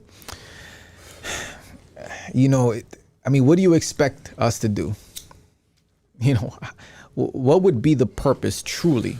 How about you build a platform and you do it, right? Again, my stance on this is not our fight. The Mexican American man, this isn't our fight. This was our parents' fight, right? They were supposed to fight for that. They were supposed to fight for citizenship. Us as Mexican Americans, we have bigger fish to fry. Again, who are we going to be for the next 50 fucking years, right? Why are we worried? Like, our parents came here illegally. We're blessed to be here and be citizens of the greatest country on earth.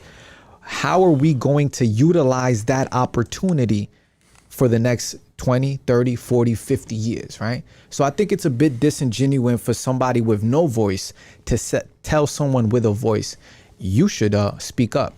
I mean, let's look at Mario Lopez, the situation he had. And I don't want to speak too much on it because I know we're on YouTube and YouTube is a little funny, but he spoke on a specific topic and they made that man apologize for it, right? But he has a job, he has a boss, he's not 100% free. But if anybody in the Mexican community that, you know, well-dressed, good-looking, fit, you know, family man, I would say Mario Lopez. Never hear no scandals about him. Never hear no drug addict, alcoholic, beat his wife. Nothing that's associated with the Mexican man. It's all like clean look, who you would kind of aspire to want to be like, you know? Yeah. Been on TV for a long time, like famous, etc. Brown, all of that. Even he almost got hung for the comment he said. So you get a first look as to what happens when someone who looks like us speaks up, right? So what can we do?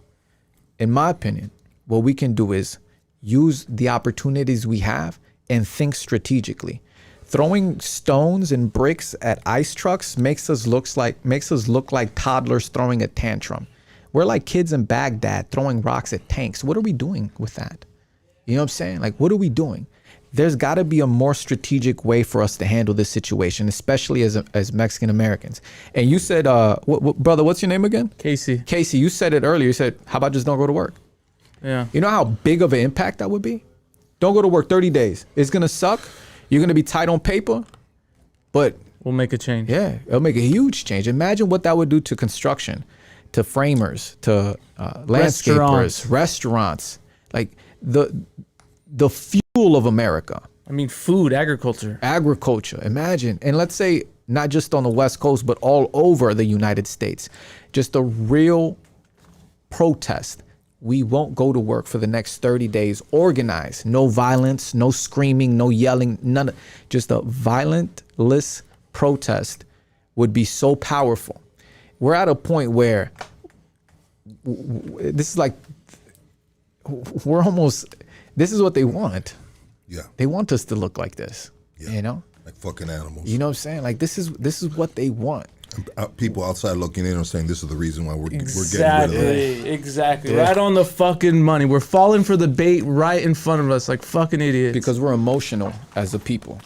We're emotional as a people. We don't think logically. And because, I mean, I get it. You know, my parents came here illegally too. If my mother got deported, would it be sad? 100%. 100%. But the best thing that I could do, you know, is, damn, Mom, you know, I miss you. I love you. But I have bigger fish to fry. I have to focus on who I'm going to be in this country, so my children don't have to suffer what I suffered as a child. I tell a lot of guys that I meet that are my age that come from Latin America. I say, yo, aprende inglés. Learn how to speak English immediately, because your child will suffer. You having to get a translator. You not understanding what the teacher's saying. You're not understanding what your boss is saying if they're talking about you. Learn the language, bro. You know, it makes no sense to be in this country 30, 40, 50 years and not know English. At least learn it a little bit. Like, you'll get way further knowing English. And the biggest thing I hear too from, you know, growing up as a Mexican American is like, si yo tuviera los papeles. Oh, if I had papers. Yeah, I get it, but a lot of people have papers, right? Us Mexican Americans have papers, and we ain't do nothing there shit. We ain't do shit. And we still in the hood, still fucked up, you know? Some of us have businesses here and there, but are we scaling them, right? Why does a Mexican man own 1% of the trade, the labor force, but works 85% of it? When you think of names like Pablo, Juan, Francisco, you think of landscaper, framer, painter, construction worker, Immigrant, basically. you know, immigrant. You don't think entrepreneur, you don't think business owner, you don't think that. Politician, lawyer, Tech doctor, worker, tech no. worker. No, you don't think any of that. You know, you think the low of the low when it comes to class. And I think we perpetuate it over and over and over again. So again, you know, and I'm going to sound like a broken record, but now is the time for us to decide who we are going to be for the next 30, 40, 50 years. And it is our choice now. And based on your data, I mean, where did the Mexican men fall short? Is it in the classes system? Like, at least seeing beyond that, like scaling, what is it? What is the problem? What is the key that we're missing? I think that I wouldn't go as far as to say that this is the key, but I think that a lot of us are too stuck in our ways, right? We're pretty much repeating the same behavior our fathers and our mothers did, being illegal in this country. I'll give you guys an example. I didn't get my license until I got my license when I was 18 years old, right? And I lost it a week later. But my mentality was, fuck it, I'm still driving. Because I saw my father drive with no license, right? We get like this fear of police because they're illegal. No, te va a ver la policía, right? And the fear is because you're illegal. That's the only fear. So as far as there being like one key, I don't think it's a key. I think it's going to be a series of keys to unlock these doors, but we're going to have to do it together. And I believe that it begins with these kinds of conversations because this is bigger than me. It's bigger than us. I think this conversation needs to hit the ears of the 15, 13-year-old boy who's out there looking up to the rapper instead of aspiring to be something more like a business owner or an entrepreneur, something that can actually push him forward in this business that we know as America. And they don't really believe that it all starts in the mind. No, they don't. And that's, I think, go ahead. well, and that's one of the biggest downfalls. They don't know how this world or whatever we're in this realm actually works for us. Because it's a business. It's a business here, right? So, for example, I believe that we are binded to the rules of this culture that was given to us, right? Again, I get met with this a lot. If you're going to talk to Mexicans talking Spanish, and it's like, well, I mean, Spanish wasn't even our language if you really think about it, right? Prior to Spanish colonization, we were speaking different languages. The languages that the indigenous people speak, they aren't even considered languages anymore. They're lowered to a dialect. So we've always been lowered, right? The browner you are, the darker you are, the more you're associated with lack of education, lack of status, poverty, right? And then the lighter you are, the more you're associated with high status, education, wealth. So, and I said this on the last show, for you to identify as as an indigenous man, which I identify as a man of indigenous descent, they expect me to be somewhere in the jungle with a fucking molcajete making salsa. Like, no, there's more to us than what we were told. Yeah, no, I mean, bro, chocolate was created by us. We made that shit, you know, like. And where is chocolate made best? Supposedly with the Swiss. No, it's Exactly. ridiculous. Yeah, it's impossible. Horseshit. His name is Hershey, bro. And Hershey, you know how long it took Hershey, bro, to catapult Hershey to the level of where it's at now, bro? He was shot down 100 times. He worked as a worker. The dude Hershey, his last name is Hershey. I forget his first name, bro. But the dude Hershey, man, was shot down by everybody and his mama. And he worked at all the candy shops. He picked up game. He picked up game. He picked up game. And finally, I'm just saying, bro, if you want something, even if it's the American dream, this dude was privileged. He was able to borrow money from his family to open up shops that failed. I'm talking about the dude Hershey. We're talking about chocolate, bro. And bro, I'm just saying, man, like, if you trying to aspire to be anything or do something, bro, you're going to get knocked down 100 times. And what's going to separate you from the next man is how the fuck you get up. And can we talk about that, Heck? So you had $682 in your bank account. 18 months later, it changed. What was that mental action that changed? 600? You had, I don't know, wasn't it like a story? You had like some low amount of money in your I bank had like account. $80. Yeah, I had like $80. It was in cash too. I had $80. And what is when the I story? moved to, What is the story? Paint the picture. I think you're referring to when I moved to Miami for the first time. Potentially, Yeah. So I took a one-way ticket to Miami, Why did you take a one ticket to Miami? So I got offered an opportunity to be a co-host on a podcast, right? Okay. So I already had my own podcast at the time. It was called Hector Jesus, the Hector Jesus Show. Not Hector Jesus. Not Hector Jesus, the Hector Jesus Show. So, I'm doing it and I'm going viral on topics I'm speaking. I'm talking a lot about the intersexual dynamics between men and women. And, I'm blowing up, going viral, followers going up, people listening. And I'm at a point where I'm like, okay, let me start collabing. So I hit people up. I met I got in contact with this podcast, right? And I flew out to Miami, got on the show. They loved it. Yo, let's do a show. Okay, cool. So I become the co-host. Now, at the time, I had my house back in Charlotte, North Carolina, kids, four bedrooms, all that. And I leave, $80, had to borrow money and everything to get out there, right? Because I'm not going to leave my children stranded. So I go out there dolo, $80 in my pocket. I'm living out a suitcase, sleeping on the floor. And then I start locking in on everything, all the steps that I did to get me to where I was, right? Because even though I didn't have anything virtually while I was in Miami, what I did have was the ability to make connections and the ability to network. So the podcast went south.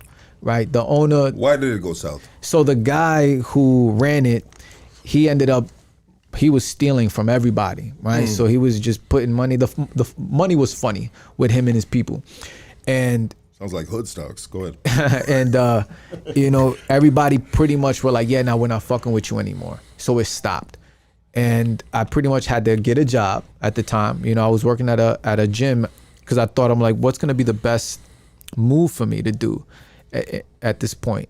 So what I did was I got a job at a gym called Elevation Fitness. And in that gym, a lot of people go there. I met a lot of good people there. And via those connections, via the knowledge that I was getting for free, because I'm at the front counter. I'm like, I'm gonna be at the front counter. I'm gonna be first point of contact. I learned certain things that I applied to my business, and I used the attention I was getting on Instagram to leverage my ability to create a business out of social media. And, we've been coming up ever since.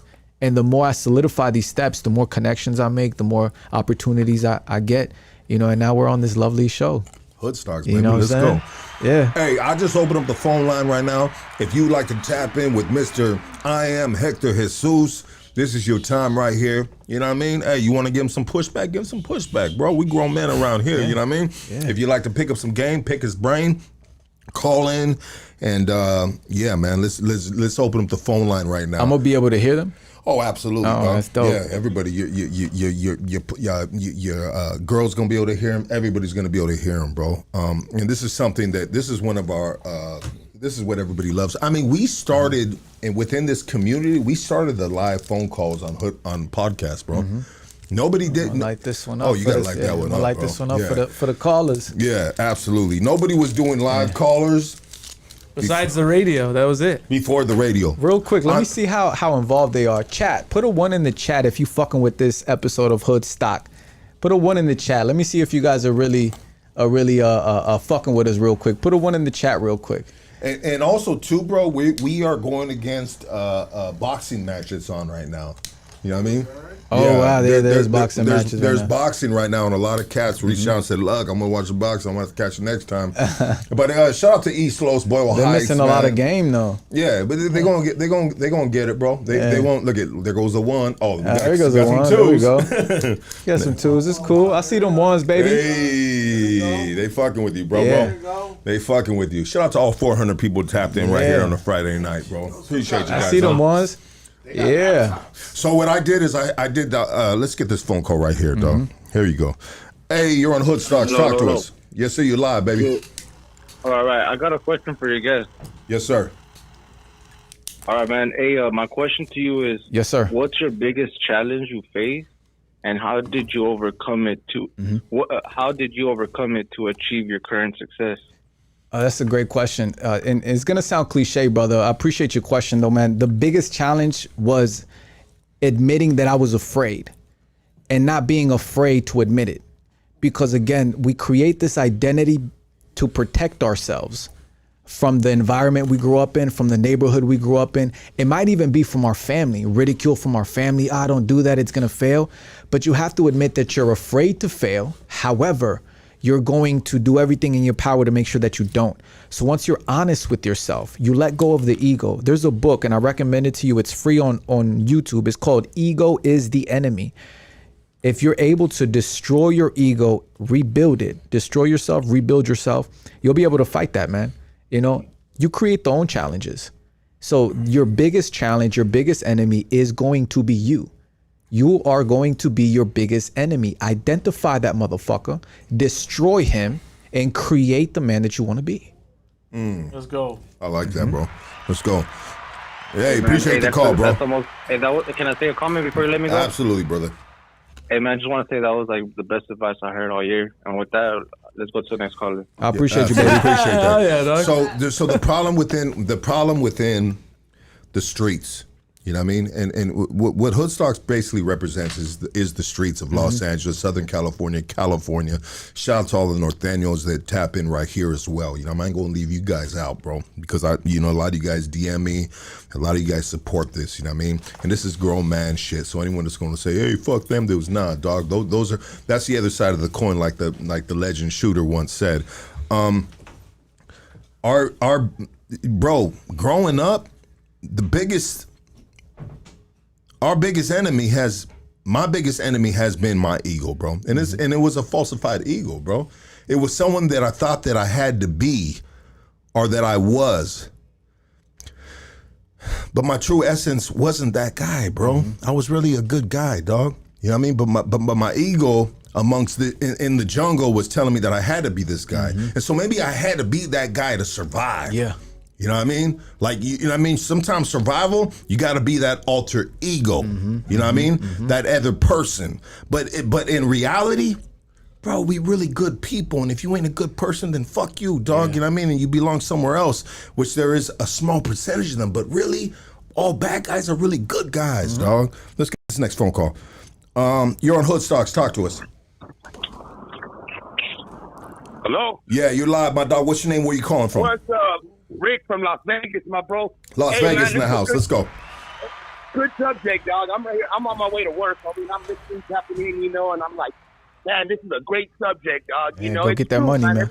It's true about egos, That's always been one of our things. But, dog, our ego, homie, growing up in the streets, and like one thing I've learned, dog, is the hardest thing is to walk away from a situation. It's that you gotta tuck them nuts in the ovaries, G. You feel me? Like, that's always been the hard part. Tuck the nuts in the ovaries. I've never heard that in my life. Nah, he brought a good point, man. Walking away. Yeah, and bro, I appreciate you calling too. But the yes and no are some of the most powerful words. A 2-letter word and a 3-letter word is some of the most powerful words. Why? Because they either grant or deny access. I can say yes or I can say no, but I hold that power. Saying no to the guys I grew up with when it comes to like, yo, you know what? Nah, I'm not breaking into the house with you, bro. I'm not taking that ride with you. No would have saved me, bro, from a lot of trouble when I was growing up. Nah, bro, I can't do it. But nah, my man's called, yo, bro, take a ride with me. Fuck, I already know what we about to go do. Whatever, man. It's my job to be loyal to you, right? We develop this undying loyalty to the people we grew up with and the neighborhoods we grew up in. And it, it becomes our downfall. But yeah, no, 100%. Learning how to walk away. Learning how to walk away. I be trying to push that message on my TikTok, dog. I'm starting up on it, and just the positivity, man. Just to let the youth know not to go down that path. You know what I mean? Yeah. There's other ways, dog. Like. That's dope, man. I'm gonna let you guys go, dog, because I got to get back. You know what I'm saying? Go get that money, man. Yeah, go get that fucking money, man. Yes, sir. Hey, man, it's good hearing you, dog. I'm gonna tap in, man. Hey, look, thank you for liking my Instagram post on me, Scarface913. I appreciate it. You that homie. All right, what's up, my dog? Appreciate you, brother. Yeah, appreciate you, dog. Appreciate you guys, man. You know what, brother? The numbers used to be a lot bigger than what they are right now. And it was due to a falsified ego and a narrative that I thought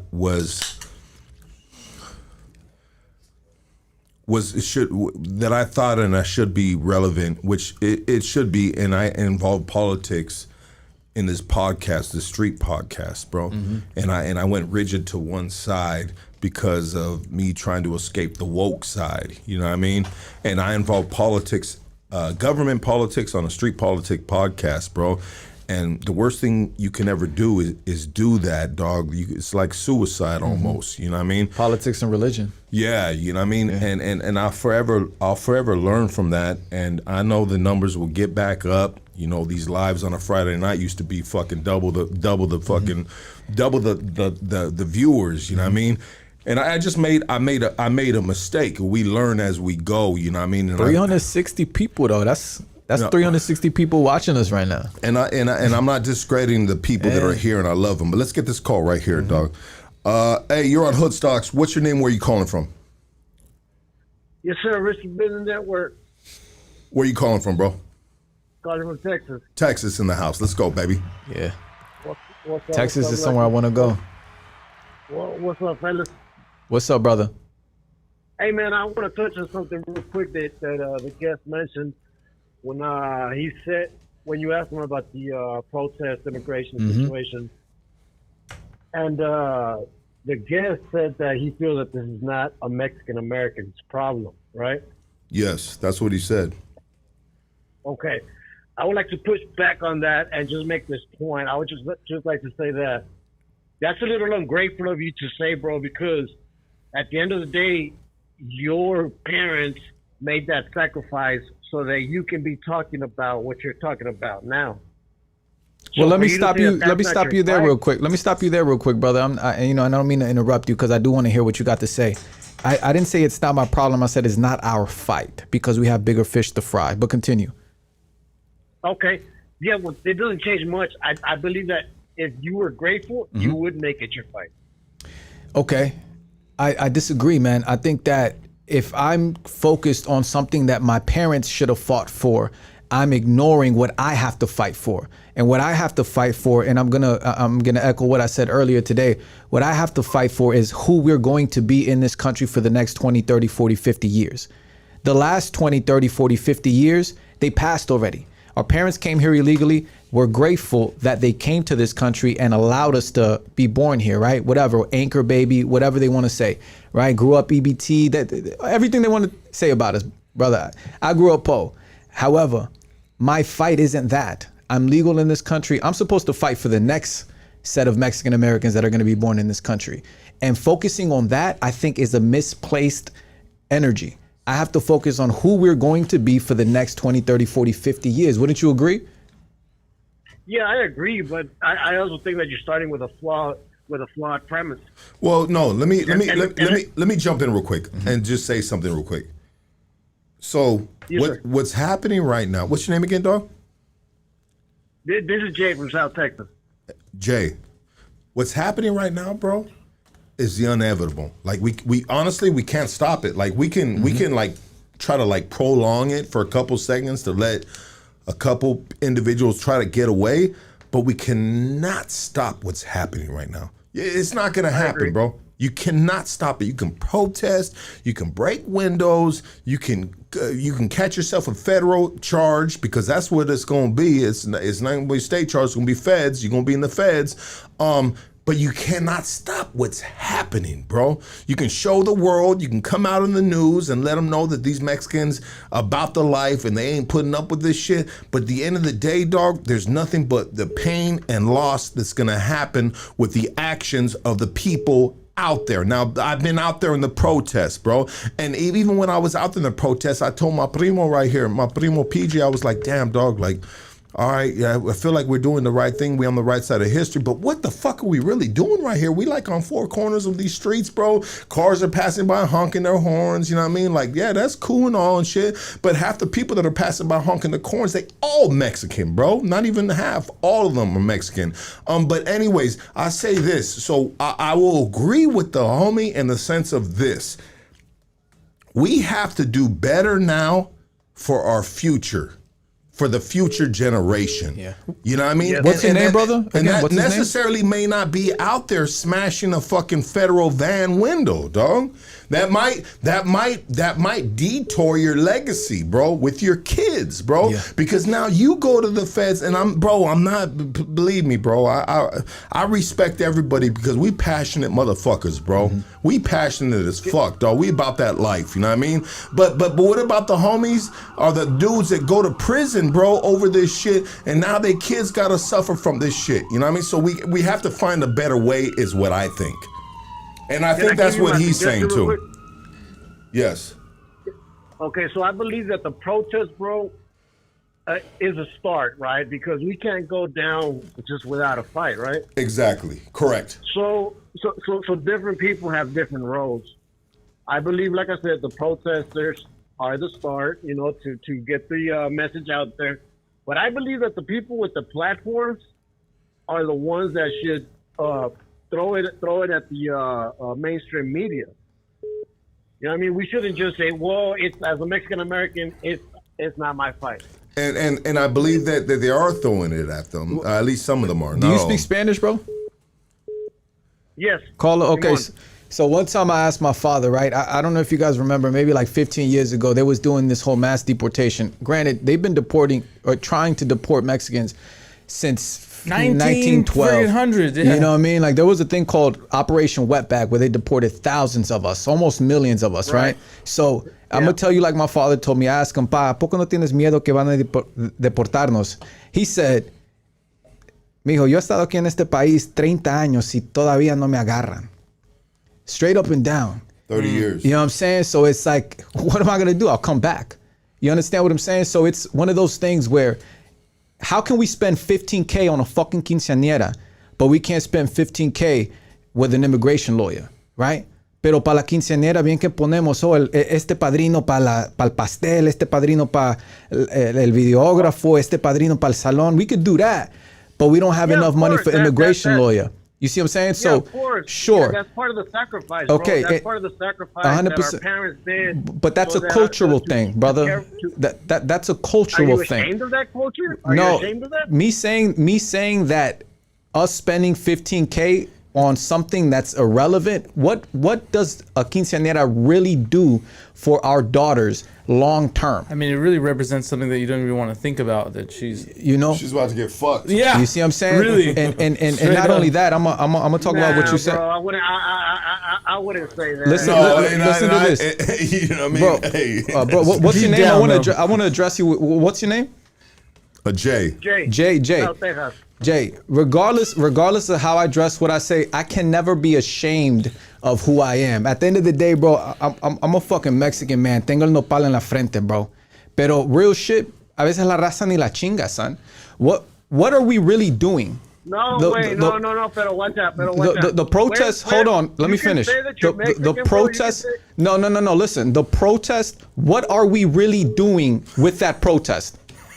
You're telling I me already as answered that. you really think, no, but think about it, exit outside of your emotion and think about it logically from a strategic point of view.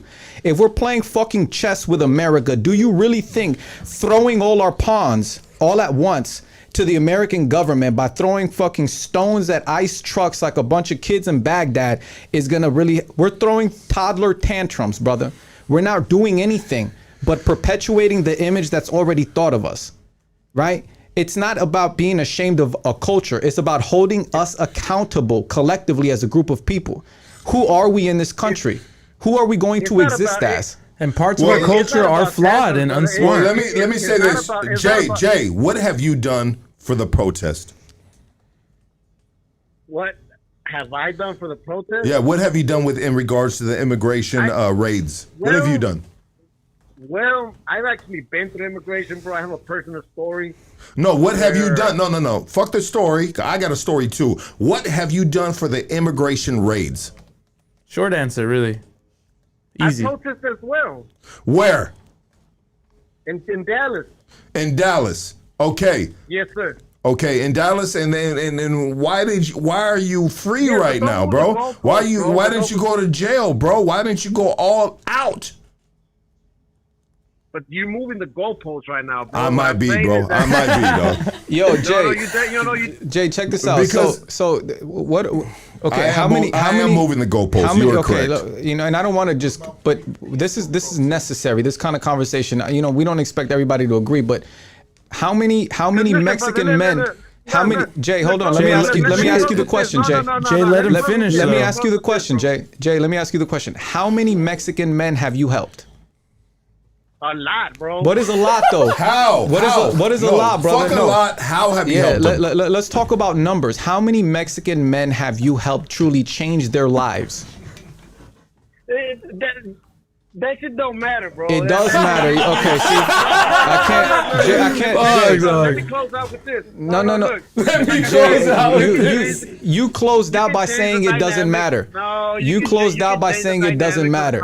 You closed out by saying it doesn't matter. No, because you protesting in South Texas. You're talking about You protesting in South Texas. No. You protesting in South Texas isn't helping. You protesting in South Texas didn't help anybody except your own ego. Yeah, I'm gonna go to South Texas. I'm gonna go and I'm gonna protest. And I'm gonna show Trump how mad I am. Well, Man, fuck all that, man. If you really want to do change, you gotta change internally and set an example for the other Mexicans that come after you.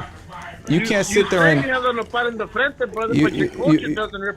What do you mean my culture doesn't represent? What are you talking about? You want them to represent fucking Modelo all day? What do you want me to do? And we said this earlier. What you want me to make some salsa and aplaudir some tortillas in a fucking field? We're more dimensional.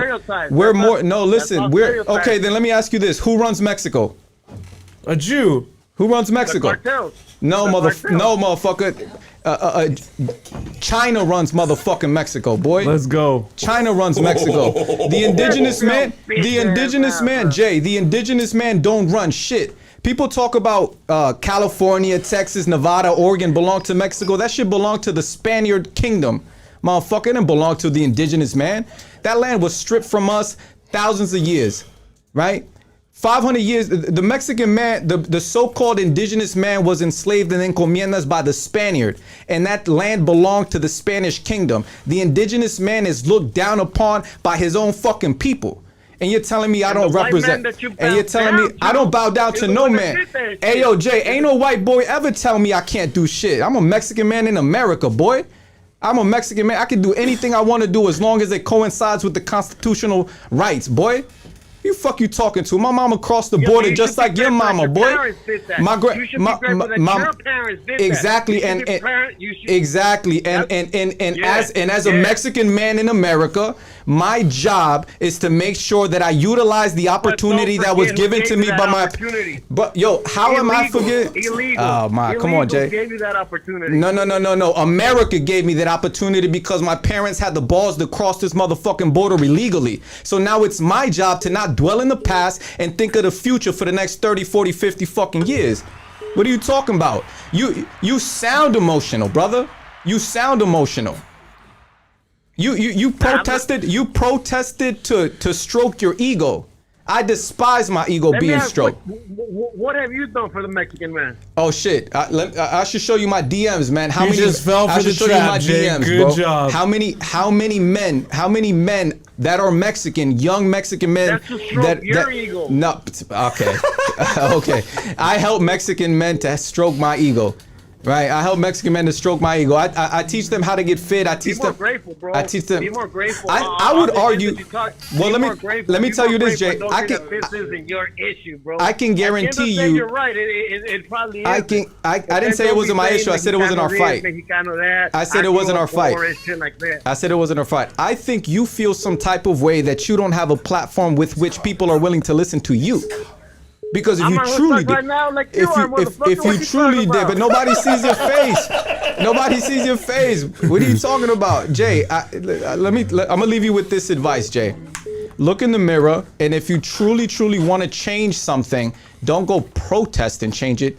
Create a platform for yourself. Create a platform for your. Create a platform. Ay, ya te enojaste. Estás enojado. Te enojaste, Jay. ¿Te enojaste? Jay, you know Papito. what? Jay, Mi rey, te me enojaste. Jay. Te me enojaste. What's up, look? Jay, I love you, bro. And I appreciate you giving the pushback to this homie right here. And he gave the pushback right back to you. And you know what? I respect both of your views. And with that, I'm going to say that we've done enough right here with this phone call. On to the next, baby. Yeah, I love you, Jay. I still love you, brother. Yeah, I am love you, Jay. pushing the next caller ego. Hey, you're on Hoodstocks. Talk to us. Yo, what's up, Lucky? How you doing, man? Well, I'm doing good. What's your name? Where you calling from, my dog? Right here. My name is Luis. I'm calling from Long Beach. Long Beach. From my guy right here. Yes, sir. Hey, so homie says he doesn't like when people protest. Is that what he's saying? Ask him, bro. You don't ask me. Ask him. Oh, he's right there. He's right there. He's sitting right next to me, my dog. Ask him. Hey, my G. Yo, Surf. His name is Hector Hey, Jesus. so how do you think most of our rights have been won, bro? It's been by protest. Okay, but let me ask you this.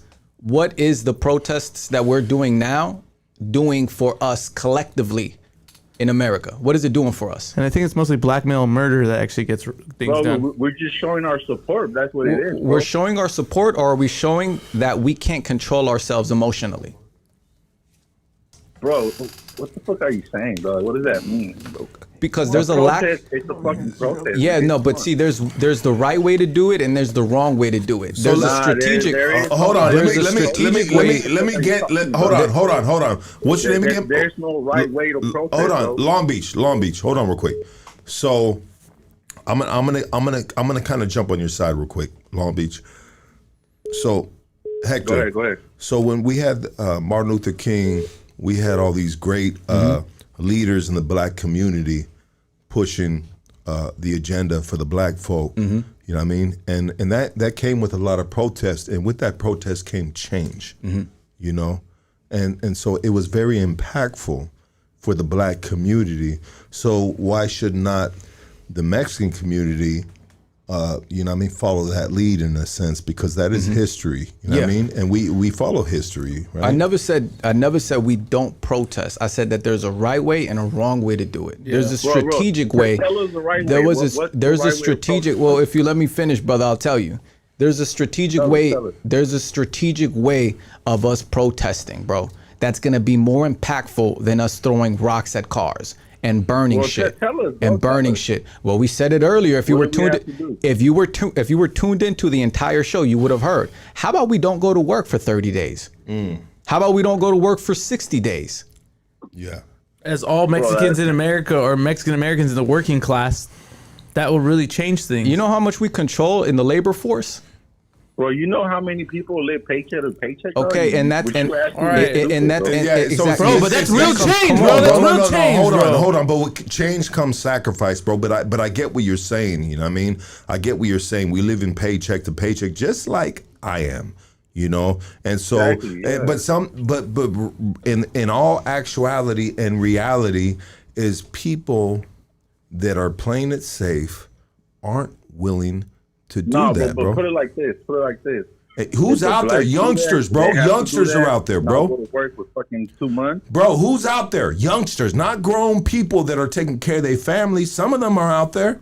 You know what I mean? But they ain't going to the point of committing the motherfucking whoop-de-whoop-whoop. You know what I mean? They're not showing the Mexicans that are They're not showing the Mexicans that are illegal that are saying. How much of the working class is out there, bro? That's a real sacrifice. That's a real sacrifice. That's what we have to do. We have to actually do a real sacrifice. Unfortunately, walking the streets is not going to do anything anymore. Guess what? The government learned from that time. That shit ain't going to fly. Like, what do you want more? Do you want to be here? Do you want to be here or not eat steak for a couple days or a couple weeks? Yeah, a lot of people are living. Yeah, a lot of people are living paycheck to paycheck, and that's abundant, especially in our culture. Yes, but bien que tenemos dinero para. Listen, bien que tenemos. Yeah, but we're talking about Mexicans though. We're talking about Mexicans, bro. Bien que tenemos para el pinche docecito though every weekend. And then the ball will be on our court, literally. Para el docecito sí tenemos. Para la carne asada cada fin de semana sí tenemos. Para el 15, para la comunión, para el bautizo, we have that. Bro, I agree with you on that, bro. But I was saying, like, you're saying no, the right way to protest. Brother, look, man, and I love you like I love Jay. But check this out, brother. There's a right way and there's a wrong way. I don't have all the answers. All I can do is give you my objective opinion. That's why I didn't speak of it for like 2-3 weeks. I was like, let me assess this because I come from illegal immigrants as well. I'm first generation, bro. in this country. I grew up speaking Spanish to my parents. They don't speak a lick. same, bro. You know what I'm saying? So it's like, how can I look at this emotionless and look at it logically and operate via a sense of strategy? How do we do that? We have to sit back and think. But if you notice, and you brought it up, Lucky, it's a lot of young guys, because I see the older gentlemen, they're like, no, eso no son nosotros. We're doing exactly what they want us to do. We took the bait. Falling for the bait. They threw that bait, and they're like, aquí te atrapé, hijo de tu chingada madre. They're working Boom. with strategy. You know, we're working via emotion, bro. You're on Hood Stocks Talk to. What's your name? Where you calling from? Yeah, this is Sam in Texas. I just want to throw in my opinion that I'm in my 40s. I've been hearing about Mexicans since far back as I can remember. It's always about the people coming across the border last night. It never ends. It's always about the ones last night. At what point does it come to an end? At what point do we just say, hey, you know what? The illegals, I'm not defending and fighting for more illegals every single day, because I've been hearing about this for the last 40 plus years. But I want to tell you something real quick. When I was younger, I went up over to California about 20 years ago in my 20s. I'll tell you, I was homeless in Los Angeles. I mean, not Mexico, but in Los Angeles. I was homeless in Los Angeles because I wanted to, it's Los Angeles, I'm going to get a job. I couldn't get a job for the life of me because I didn't speak Spanish. I tried looking, applying all over the place. They didn't hire me anywhere. Not to mention over there, all those restaurants, all they have there is saying customers only. I was living out of my car. I went up over there and I was like, okay, I'm going to go to this, job. I'm going to see if I can get a job. I'm going to wash up my face. Oh, hey, what are you doing? No. Customer only. And all these are from immigrants, from people who don't even speak English, broken English. They're kicking me out. And now they want to come and want me to fight for them, to come in this country, to make money, and to use my bathrooms. That's the way I look at it. Where was I when all I wanted to do is clean up, to get a job interview? And then I couldn't even get a job. You couldn't even hire me because I don't even speak Spanish. So I already been there. I leave everything just up in the air, and I just want to throw my 2 cents in. And you know what, brother? I respect that, and thank you for calling in. We're going to speak on that right now. So there's Americans that are at a certain level in life that end up having to compete against illegal immigrants, deemed illegal immigrants, right? Mm-hmm. Like they can't get the job because the immigrants got the job, And now here we go. And it's a great point in a sense, you know what I mean? Like, why would an American have to fight for a job from someone that's deemed illegal and an immigrant, Because the system has created a job for that. Well, during the wetback operation, the reason why that operation came about was because there was work visas given to a lot of Mexican immigrants at the time. However, these private companies were still hiring illegals because they were willing to work for less. So when that mass deportation happened, they were like, fuck it, we're just going to deport all of them, whether they have a work visa or not. So they did these roundups. Because if you think about it, if I throw 25 venomous snakes and 25 non-venomous snakes in a pit, are you really going to look through which one is venomous and which one isn't? No, you're going to bomb the whole pit. So that's what they did. Right, so similar to what he's talking about. Now, again, I don't know, is a white guy who that was. Right? White guy, whatever. I get it, man. You're searching for a different opportunity. But what happened to the Hondurans 8 years ago that were in Mexico? We sent their ass back to Honduras from Mexico. You see what I'm saying? So it's no country wants people entering illegally.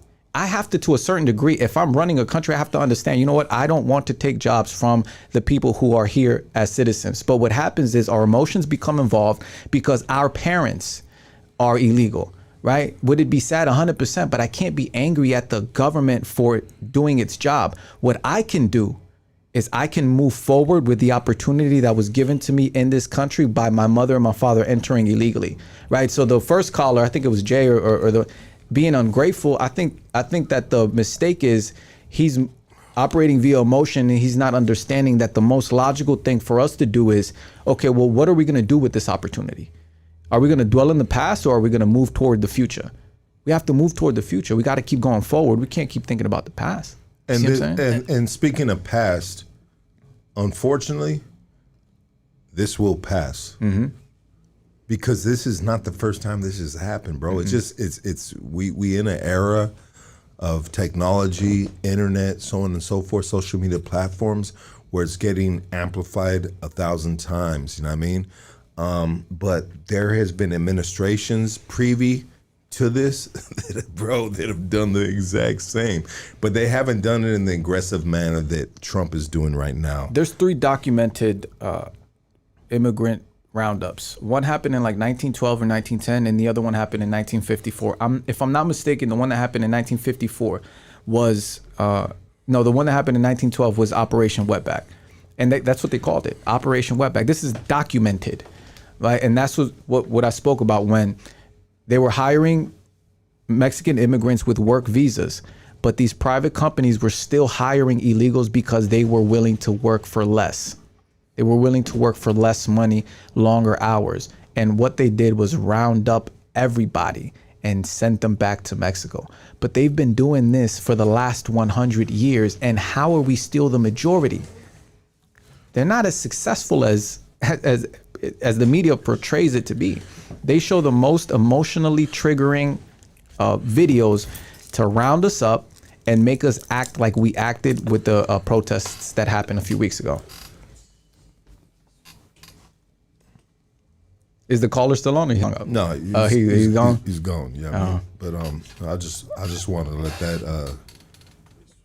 I wanted to let that sit for a minute. Right. Put a 1 in the chat if you guys are loving this episode of Hood Stock, man. Lucky, I appreciate you bringing me on for real, brother. Yeah. No. Yes, sir. I appreciate you bringing me on, man. It's a great conversation, bro. You know what I mean? And these dialogues need to happen in real time, just like it's happening right now. And we've had a lot of these conversations, man, that have been had in the same subject, you know, and it's great to have different perspectives from different Mexicanos, you know what I mean? Mexican Americans. Because we're all diverse, right? We are a diverse community, and the problem is we don't have enough respect for each other's ideologies because our ideologies come with personal experiences, you know? Subjective. Subjective. And regional, right? Yeah. 100%. Yeah. 100%, bro, you know? And people are quick. Let's get this phone call right here. He called up several times. Let's get this right here. Hey, you're on Hood Stocks. What's your name? Where you calling from? What's up? This is Emery. I'm in Colorado. Colorado, baby. Let's go, dog. We state to state around this bitch, dog. Yeah. I just had a question. So I like this conversation a lot. Like, I'm a first generation too, and it's crazy what's going on. But I like all the points of view and stuff. But I got a question. Like, what do you think would happen if we did stop working for 30 days? What would you see happening from that? I think that they're going to realize how much we're needed in this country. Honestly, I think they already know that. But they don't know that until you stop working. Yeah, bro. knowing and admitting is 2 different things. Because let's say they do accomplish their mission. I think they could see what's going to happen. This country is going to be fucked, but I don't know what. They must have something planned for that, because I'm pretty sure they understand how important we really are. Like, yeah, but again, brother, knowing and admitting is 2 different things. There's got to be a state of admittance. We're admitting that we need these people to work. We need these people here.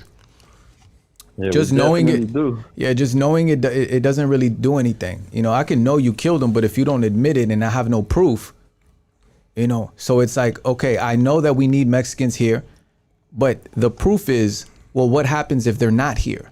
There's a movie called A Day Without a Mexican. Do you guys remember that movie? Yeah. Yeah, it's a movie. And you know, that goes to show you. Now, I think it was a low budget movie. It was like an independent film, but Mexicans were being abducted by aliens or some shit. Like, there was some stupid shit. It was a comedic edge to the movie. It wasn't really too much in seriousness. But if we really analyze something like that in seriousness with no emotion, we'll start saying like, oh, okay, you know, because we might know because we see our parents work hard.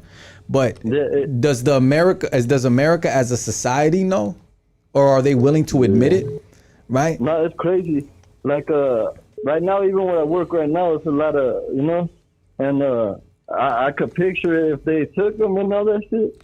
Man, I'll be working with the worst people. Like they're the good ones, you know what I'm saying? Like all the people that are lazy and shit. That's who I'll be left with. I'm like, man, I wouldn't want to be working right here with this shit. There's protests in Mexico now, but a lot of Americans are going to Mexico and they're buying shit up and they're working remote, and a lot of Mexicans are protesting against that too. Yeah, Mexicans don't run Mexico, bro. Let's go. You're on Hood Stocks Talk to Us. You got my G right here, Hector Jesus. What you got to say to him? What's up, man? What up, dog? What's your name? Where you calling What's from? up, man? I'm from What? Say that again? calling from Oregon. Oregon, baby. Let's go, dog. Shit. Yep. What's the topic about, bro? Is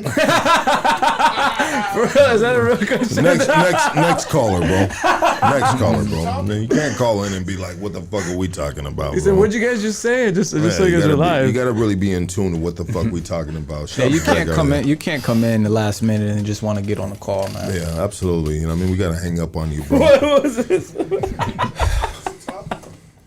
5 seconds of fame. Colorado, shouts out Colorado. Or what was it? Oregon? Yeah, Shouts out Oregon. Oh my God! You know dude, what? fuck. It's great. It's great to be right here in this small studio and be able to reach all these different states, man. You know, and I appreciate all you guys, man. 100%. Tapping in with us and jumping in on the conversation, and all your thoughts and concerns are valuable. 100%. You know what I mean? And I take it in consideration. What do you think about the Epstein files, bro?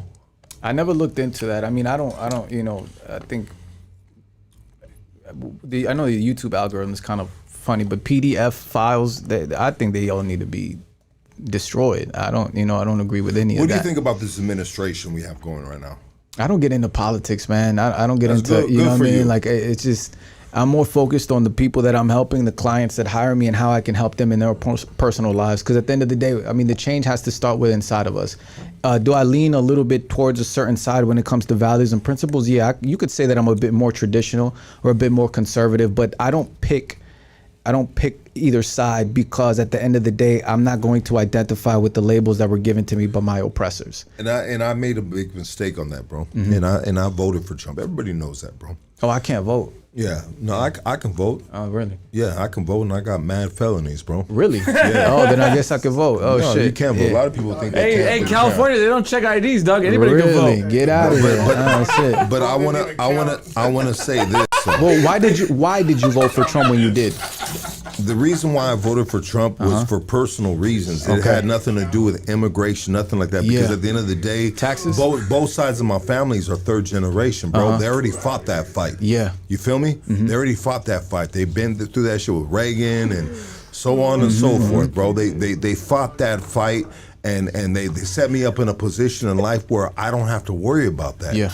You know, my family, we American citizens, very blessed. You know, but I fought it because the wokeness, bro. You know, what I mean, the ideology the wokeness was bringing in regards, and then I'm a father of 8 and 9 year old girls. You know, finally being a good father. You know, and I didn't like what they're implementing within the schools. You know, so the immigration thing was kind of like, At the end of the day. no, hold on. The immigration was in my peripheral, but whatever doesn't affect you immediately, by default, bro, you are selfish. Yeah. You're Yeah. selfish, and you just you do what you do, and you do what you know, and you do it, and you react to what initially affects you, Out of sight, out of mind. Yeah. And Kamala Harris won California, so. bro. But at the end of the day, it doesn't matter who I voted for, because what Casey said, bro. You know what I mean? California went Democrat. You know what I mean? But It's a liberal state. I will never ever vote again, bro. It was a lesson, bro. It was a huge lesson, bro. You know, not only was I impacted financially with my business with Hood Stocks podcast, fuck all that, bro, because I got a day job, dog. You know You know what I mean? This podcast is just something that I like to do. But I always want to be on the right side of history, you know, because I've been on the wrong side of history for so many years of my life with the streets. So now as a grown man, I'm responsible. I try to be responsible, and I try to, what's the word anyways. But I made a big mistake, you know, and I announced it, and I stood on it. Because I had a lot of liberal individuals come on here, and they're all victims, bro. And I said, I'm not a victim. I'm a survivor, bro. Yeah. I've been through hell and back. I've been in and out of the penitentiary 5 fucking times. I've been in and out of prison, bro. 6 fucking times. I've been in and out of prison, bro. And every single time they said, look, you like a cat, homie. You ever throw a cat, bro, over the motherfucking, the whoop-de-whoop-whoop? What does a cat do every single time? Lands on his feet. Lands on his feet. I've been a cat all my life, bro. Adversity's been all my life. Like, nobody has been on my team but myself. I've only, like, and then this has got a lot to do with being Jewish. They're survivors. Nah, bro. Being Jewish survivors. Shut the fuck up, fool. Nah, it's got to do with jungle shit, bro. And I ain't talking about jungle fever either, dog. I'm talking about just like surviving in the jungle, dog. You know what I mean? You a man or you a motherfucking mouse? I'm a man, bro. And honestly, if I was on the chopping block of being deported, I'd be like, I wish you would, bro. Because wherever you send me, homie, I'm going to survive, homie. I'm going to start my shit up and I'm going to do my thing. Yeah. But people say that is the American that's American gift, that you feel like you can survive anywhere you go. But I think that's a human thing, bro. You know what I mean? Wherever you put me, I believe wherever they put you, you gonna survive. I'm gonna get to the bag. You gonna thrive, bro. I'm gonna get to the bag. You gonna get to the bag, bro. Yeah, I've been through worse adversities, bro. Like, you know, I think growing up poor does something to you, and it makes you look at adversity and be like, okay, well, how are we gonna do this, right? You look at your left, we look at your right. If you don't see anybody, okay, I guess I gotta kill this buffalo by myself. Fuck it, I'm gonna eat, right? And if you got that survivor mentality, there's a song I really like. It's by Young Thug. It says, "Hustlers don't stop, they keep going." That's how it starts off, and that's the truth, man. If you a hustler, you gonna make something shake. You know, what am I gonna sell? I'm gonna sell Perrier. Am I gonna sell fucking coffee? Am I gonna sell water? What I'm gonna do? Right? But my connections are there. My network is there. Scarface said it the best. All I got is my word and my balls. That's all you really need as a man, right? You can clutch your agarrate los huevos nice and tight and make something happen, you know? Because at the end of the day, your word is a man, and are you willing to stand by your word, right? And it takes balls. I think there's too many beta males in this world, bro. And I think there's too many beta males potentially calling in. Because betas are never gonna align with the alphas, bro. Because they have all the reasons of why they can't succeed. But alphas are gonna eat your ass up, homie. I'm an alpha, bro. Bro, deport me to motherfucking Russia. Deport me to motherfucking Mexico, dog. You know what I mean? Like, bro, I'ma survive, bro. And I wish you would deport my ass to any other motherfucking part of the world, because for one thing, that's gonna be a free vacation, you know what I mean? And a great experience in my life, because that life is about experiences, dog. Life is about journeys. That's gonna be another chapter in my motherfucking book. I wish you would, dog. Take me out of my motherfucking shit, dog, because I'm gonna make it work no matter what. And that's the alpha speaking in me. But there's a lot of beta males, bro. And so I think what I liked about you is I feel like you represented the alpha males. Is that correct?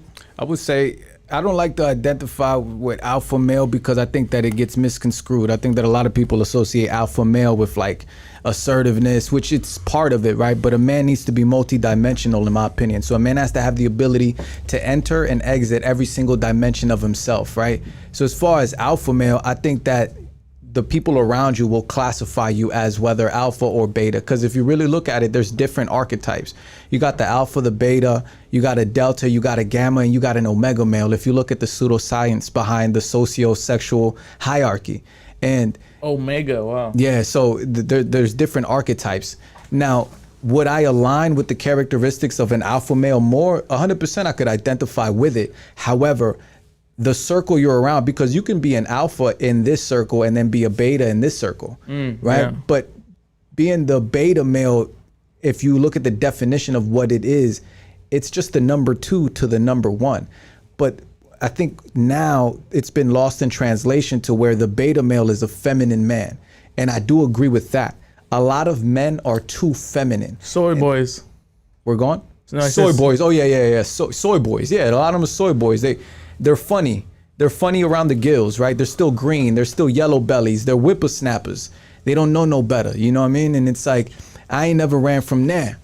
So if you have that mentality, where it's like, I'm gonna survive anywhere and everywhere I go, because I'm a survivor, I'm a hustler, right? I'm an animal, I'm a savage. Take this suit off and get it popping like the next man, bro, you'll survive. But the number 1 has to know when he has to be the number 2 also. But everybody wants to be number 1. Nobody wants to be number 2. Sometimes you got to be number 2 to the right number 1 until it's your time to be number 1. You know, a lot of people don't do that. A lot of people, they just want to be the leader just cause, and they don't know how to assume the responsibilities that come with leadership. That's well said. You know? Let's go, baby. Let's go. You know what? This has been great, brother. I want to thank you so much, dog, for blessing the platform with your greatness. I appreciate you inviting me, brother, for real, man. Yeah, I think this has been good, though. Yeah, I liked it. Yeah, I appreciate you, man, for real, man. Absolutely. I love LA, man. LA is a beautiful city. It's really diverse. I think there's a lot of culture here. And when I come in, it's always love, man. I never get met with you know, nothing negative. Not by the guys who are really doing something. Guys who have powerful voices like yourself and the other gentlemen that I've met. You know, I always see that there's love there. There's a mutual respect. And it's like, you know, I can real recognize real. All the time. You can't teach realness. And the only thing you have from being real at the end of the day is the satisfaction knowing that you kept it real. I mean, you don't get no award. You don't get no recognition, no accolade. It's just like, yo, he kept it real, man. His entire life. He didn't let the game change him. He changed with the game.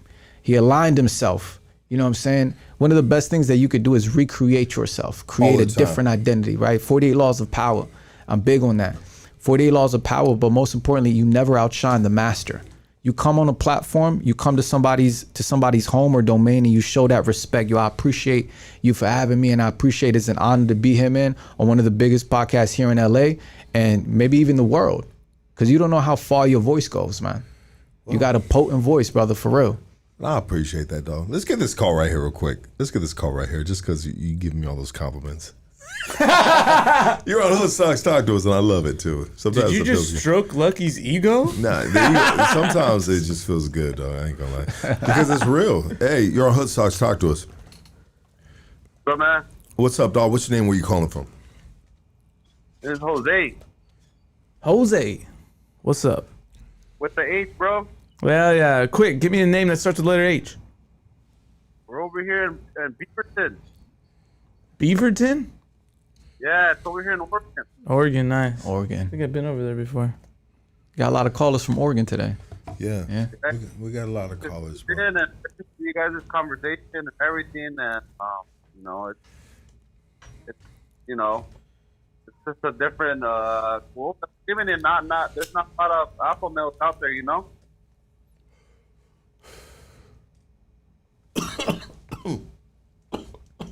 I mean, What do you think an alpha male is, Jose? You all right? Well, I mean, like That's the dank. nowadays, there's not very many like hombres out there, you know. There's just a lot of little that don't want to take responsibility and take care of their kids, families, you know. Yeah. And those are hard to find nowadays. Mm-hmm. It's up to us as the generation now to teach our kids to be responsible and, you know, take care of the family. You know, more importantly, you just can't abandon the family and, you know, just leave your kids do whatever the hell you want. You gotta guide them, you know. Yeah, my mentor told me this. He said, family second. Why? Because business comes first. Because with no business, there's no family. Sheesh. You know, and that hit me because it's like, how can you protect and provide your family, right? The core root of what it is to be a man. Because at the end of the day, like, you know, there's nothing like hugging your daughter or hugging your son. It's just, that's what really, we're supposed to exist in an uncomfortable state in order to make it comfortable for the woman we love or the women we love and our children. So yeah, 100%. But you gotta put business first. You gotta go get that cheddar. And sometimes, you know, it's that absence that you have to make your children go through in order for you to go and get that chicken. You know, if you're trying to put a little bit of mole on that chicken and sprinkle a little bit of cilantro on that taco, you gotta goddamn, you know, be away sometimes. Yeah, but yeah, family.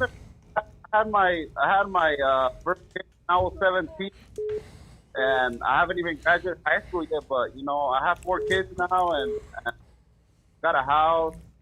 My wife doesn't work. I've been hustling since I was 17, man. I'm 33 years old now. And get that money, man. Get that money and get in shape, yo. If you're not in shape, you know, it's hard. It's hard. But never give up. There's not fun.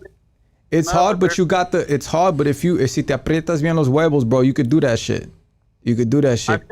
Yeah. No, I live to tell tales. Like, you know, I've done it, done that. I've made a lot of mistakes. You know, there's a lot of things that when my kids grow up, I'm gonna teach them. Yeah, 100%. Taught me, you know, and about finances, about saving up your money, on wasting money on dumb shit, you know. Mm-hmm. So it's just like we kind of live it, and we get to guide them and give them a better life. Yeah, 100%, man. Teach them.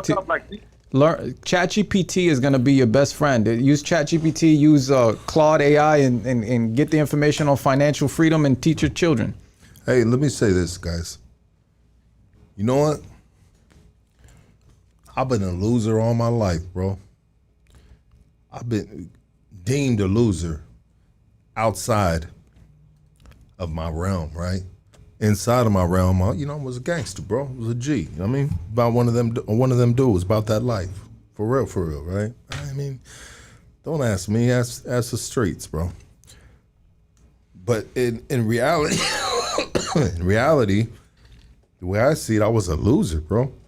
I was a loser, bro. You know what I mean? Everybody gave up on me, dog. Everybody.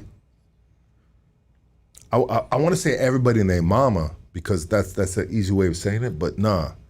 My family gave up on me. Everybody gave up on me, bro. You know what I mean? So when it comes to people crying about this, that, and the other, bro, I'm just like, shut the fuck up, dog. I mean, when it comes to people fucking telling me about who I voted for and shit, dog, like I don't like seeing our people getting snatched up, but at the end of the day, maybe they should have handled some of their business. You feel me? You know? Even though sometimes handling some of the business is hard, you know what I mean, in regards to immigration, right? Getting your legal status. I get that, but I don't know that because I haven't been through that. I mean, I can only speak on what I know. I've been a loser all my motherfucking life in regards to the way society saw me and the people, bro. I've been a fucking absolute loser, bro. I've been in and out of motherfucking prison, bro. I haven't been a father to a bunch of my kids that I brought into this world, dog. You know what I mean? There was a point in my life where I just wanted to dome myself, bro, and say, fuck you. You know what I mean? To me. Not fuck you to you, fuck you to me, dog, because I wasn't worthy. You know what I mean? But at the end of the day, fuck all the crying, fuck all this, that, and the other. That's life. You know what I mean? If there's an administration that's doing this right here, hey, it is what it is, bro. If you committed a crime and you gotta go to jail, hey, it is what it is, dog. You know what I mean? Nobody sent me no motherfucking money, bro. I'd be lucky to living off of $20 a month in prison, bro. And that shit sucks, bro. But at the same time, I looked at it as a blessing because there was cats that weren't getting $20 a month in prison. First draw, second draw, you know what I'm talking about if you've been there. Bro, I ain't with the weak shit. I ain't with the bitch shit, dog. And that's why I made the decision of what I made when I voted for Trump, but I didn't know he was going to do that dumbass shit and come after fucking hardworking people. Hardworking people, bro. I didn't know he was going to do that shit, bro. You think I voted for that shit? You stupid as fuck. I was voting against the woke shit. But you owning up, though. Because I got babies, bro, in school. You owning up to it, man. I own up to it, bro, 100%. When I'm wrong, I'm wrong. And when I'm right, fucking hear me the fuck out both ways. But I ain't with no weak ass shit, dog. I ain't with no weak shit, bro. Because I've been through the ringer in life. Drop an applause for yourself, man. Hit that applause button. That's bars right there. I hate people when they just weak as fuck and they just saying, no, it's this, it's that, it's that. Yeah, it's all that, bro. But what the fuck you gonna do about it? What are you gonna do about it, bro? Besides cry about it. Besides comment about it, bro. Yeah, I get it. I hear it. You guys are fucking burying me with some of these comments sometimes. You know what I mean? But at the end of the day, bro, it doesn't matter who I voted for because this state of California went Democrat, bro. But yeah, you can hold me accountable for it, 100%, bro. But at the end of the day, if I can change my vote, I probably wouldn't, bro, because of the woke shit, bro, and the shit that was implementing in the schools with my kids. That's what I was worried about. I wasn't voting for immigration because it doesn't affect my family, bro. I'm sorry, bro. Sometimes we selfish. You selfish, dog. We are all selfish. We only look at what immediately affects us. That's human nature, bro. That's business, dog. I don't believe anyone is truly genuine. Everybody's, out for self-interest. And that's just part of being a human. Like, it's that survivor mentality. You kind of, at the end of the day, right, if all I have is this, like, and I have a family to feed, am I really going to be willing to share this with another man and his family? Fuck no, you see what I'm saying? You're going to fight for that, right? And that's what makes us men. That's why men, we've always controlled everything. But I think that the most important thing is, let's say I was wrong about taking this and I could have turned this into 4. Admitting it. I admit I was wrong. I could have turned this into 4. And that takes courage. That takes bruising of the ego to admit when you were wrong. Yeah, I did something fucked up. I admit it. Now it's time to move forward and fix my wrongs. You see what I'm saying? So, I mean, it takes a lot of courage, bro, to admit. And I want to mention, like, now your hood is getting gentrified more, Lucky. Bro, you dumb motherfucker, bro. That's been happening since 2008, 2007, bro. I was in the marches in my hood with fucking Mondo Medina, bro. The head of the one that's running all the gentrification in Northeast Los Angeles, bro. Mondo Medina, I was out there, bro. My homies were like, how come this fool ain't right here at the junta, right here at the park, bro? No, bro, I was out there in the marches for the gentrification. But you know what happened with the gentrification, my dog? It's because we didn't own the bitch. We rented. And so with that said, homie, dig your roots so deep they can't uproot you, which is the definition of gentrification, dog. Don't rent the building, own the building. Mm-hmm. How do you own the building? Level yourself the fuck up, dog, where you're not a fucking victim. Bro, at the end of the day, I have compassion and sympathy for injustice, things that are happening. 100%. But the other side of me is the dog in me. It's the wolf, baby. The one that kept me surviving all these motherfucking years through some hard ass fucking times, bro. And it says, hey, stop fucking crying, dog. If you getting backed in a corner, bite they motherfucking ass, bro. Bro, I've been to prison, bro.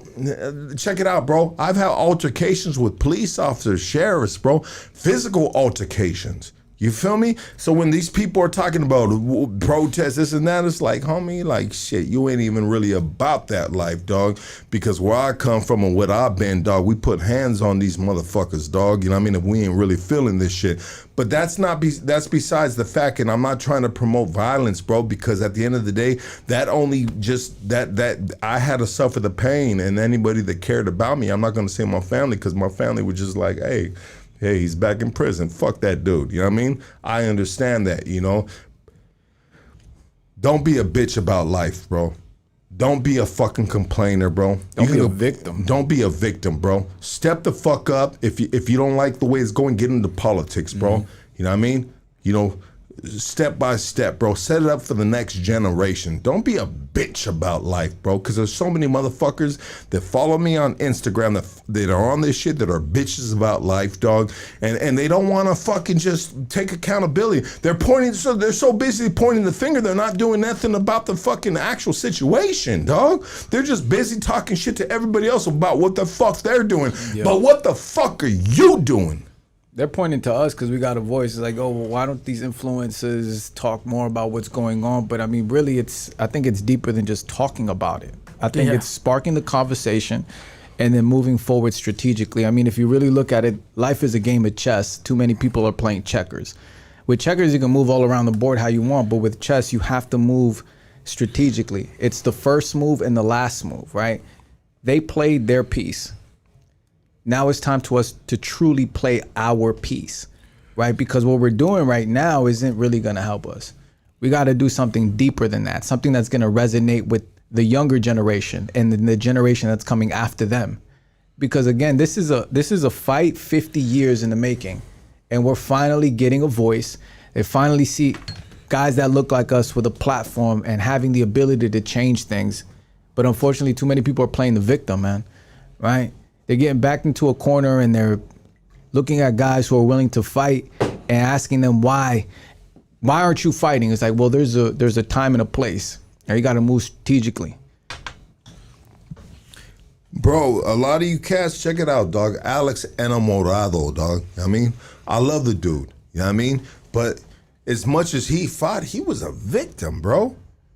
Everything was because of everybody else, dog. Instead of taking accountability, bro, and stepping up, dog, to where we need to really make the moves in life.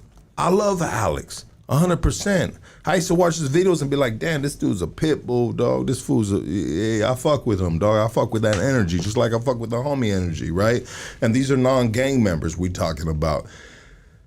You know, like, you know, I fucked with it, dog. You know what I mean? But at the end of the day, but I told all the homies that what he was doing is going to end himself in the situation that he's in right now, you know? Because I know the system, bro. I've been in and out of the system all my life, bro. And there's certain ways you move if you know the system. But anyways, we do need more leaders within this community. But when we have leaders, you guys find a way of nitpicking and not liking the leaders that come up. And that's why the Mexicano community within Los Angeles has no leaders. And the reason isn't because there's not dudes that are capable of leading, it's because of you. So the problem is before we point the finger at anybody else, bro, look in the fucking mirror, bro. And you might be a part of the fucking problem. There's a cancer within the Latino community, dog, that people don't want to address, bro. And the cancer is the negativity and not being able to uplift the next man, dog. That's just facts, bro.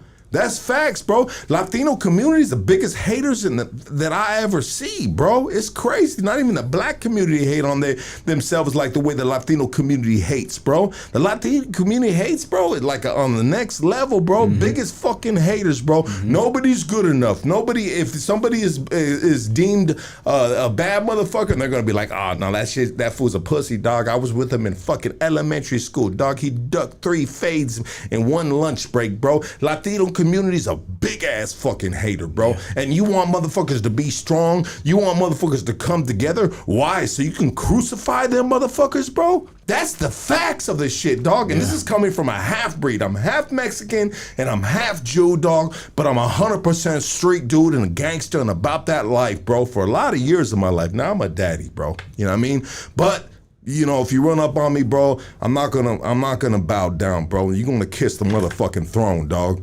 And so that's love just thy real. neighbor. They crucified Christ, bro, and Christ gave us the biggest answer, the best path we could possibly take to eternal life, and we crucified his ass. And what are they gonna do to us? You know, we're just guys on the internet. They're gonna look at us, crucify us, insult us, tell us we're this, we're that, we're not this, and we're not that, and there's no winning. But there's few people though that listen, they understand, and then they actually take action. They actually take action with what people are talking about. That actually matters, not nothing that, unfortunately, I agree. A lot of people, it's just the biggest enemy you can have is somebody that looks like you. You're on Hood Stocks. Talk to us. You got the homie right here, Hector Jesus. What's good, Lucky? Hey, shout out to Hector. What's up, brother? Hey, man, I just want to tell you, look, man, you shouldn't regret nothing, bro. I don't regret shit because you know why, bro? I had people reach out to me and they're like, because you guys put me in, I put myself in a vulnerable situation in regards to saying publicly that I voted for Trump. And be my saying that is because I was just trying to go against the far left, bro.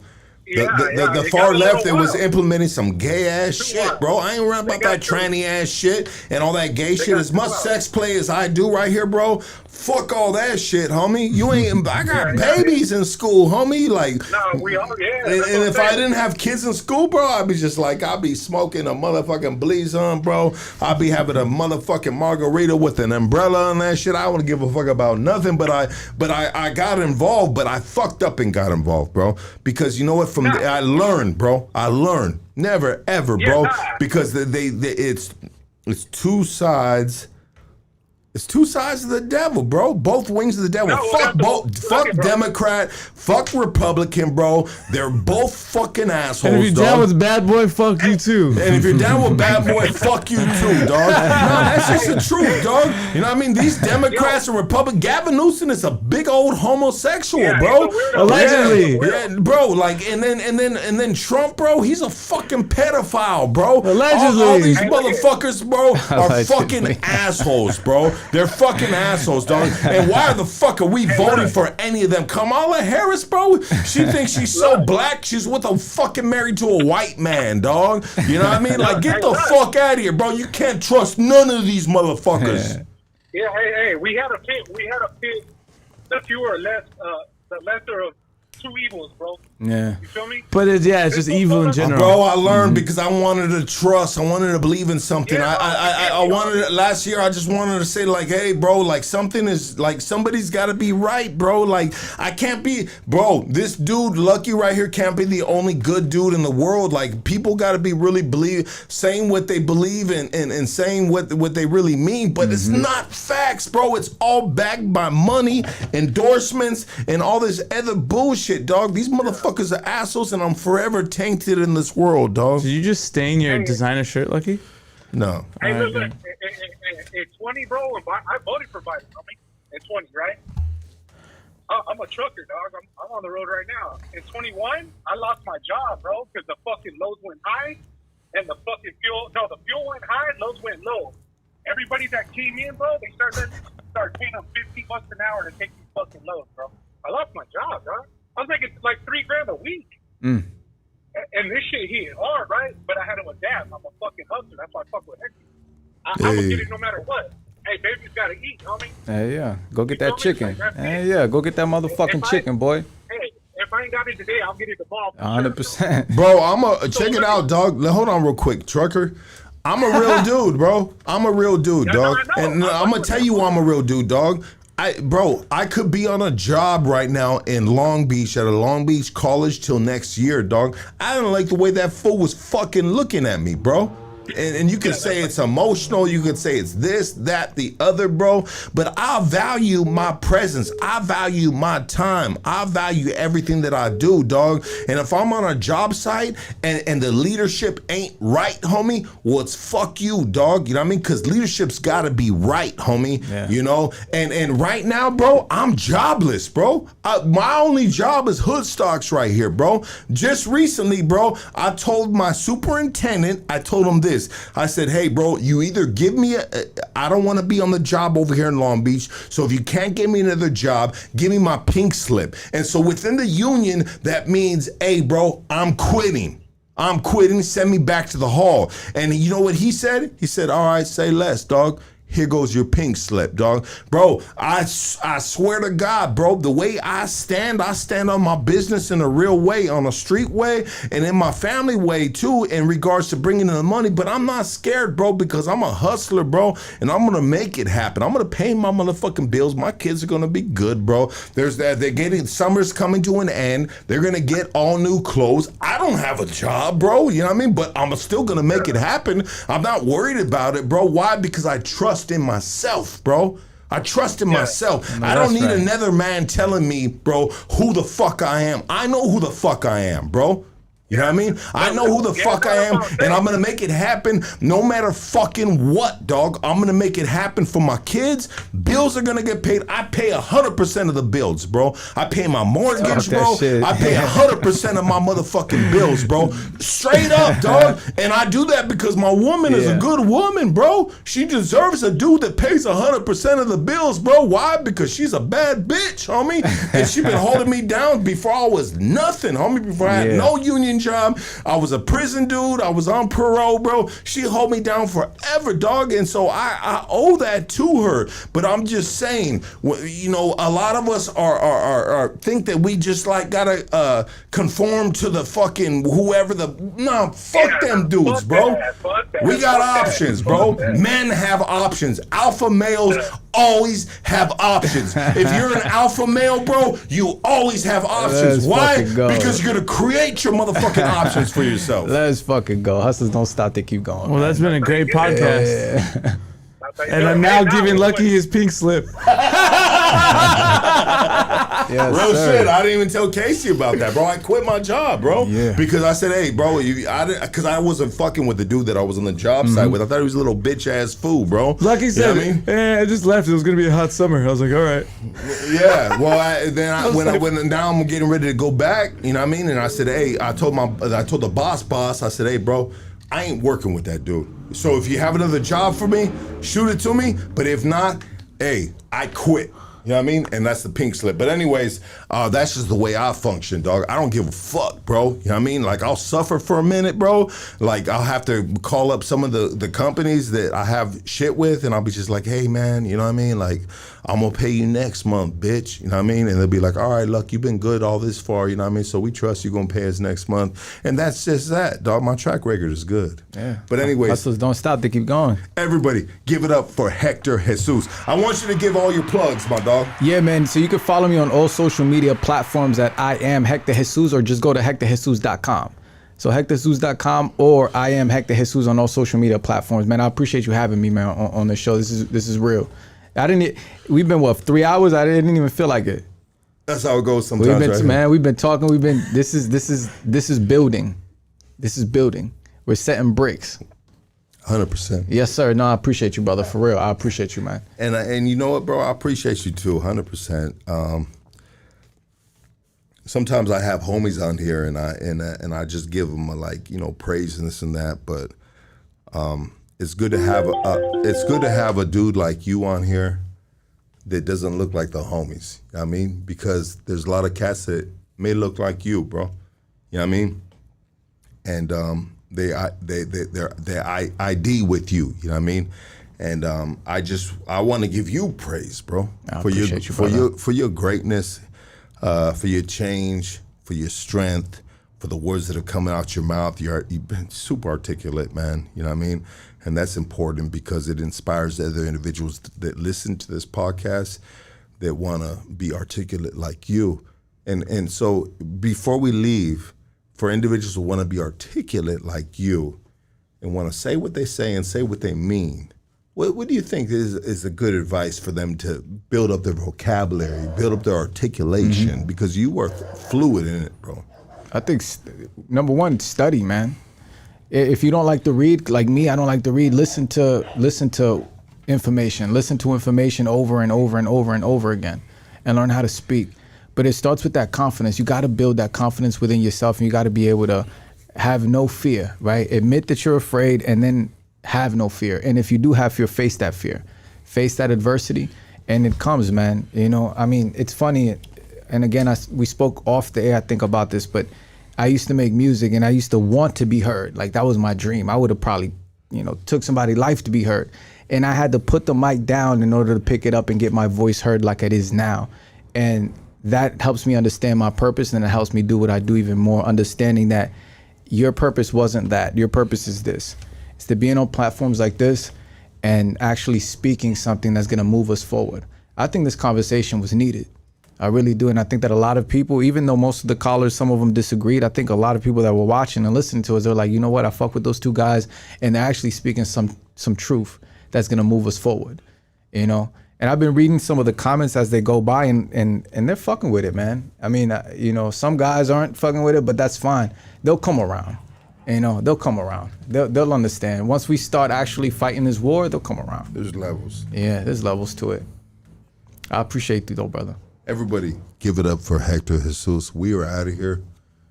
I appreciate you guys listening to my rants. I really meant it, and I'm never gonna apologize again for what I've done in the past, because I feel like I've spoken enough on it and I've apologized enough on it. So if you're gonna support this platform, support it because of the real. But if you want to be a hater, bro, then take your ass to somewhere else. You feel me? You know? But I love everybody that supports the platform. You know, we're imperfect, bro. There's probably some things that you could talk to me about that I wouldn't agree with, but I wouldn't abandon you, dog. You know what I mean? I would agree to disagree, or we'd have that fucking that homie conversation where we might be yelling at each other, bro. But the homies stay together, the city stays together, the streets stay together through the thick and the thin. And I thank you for the ones that are here right now. But with that said,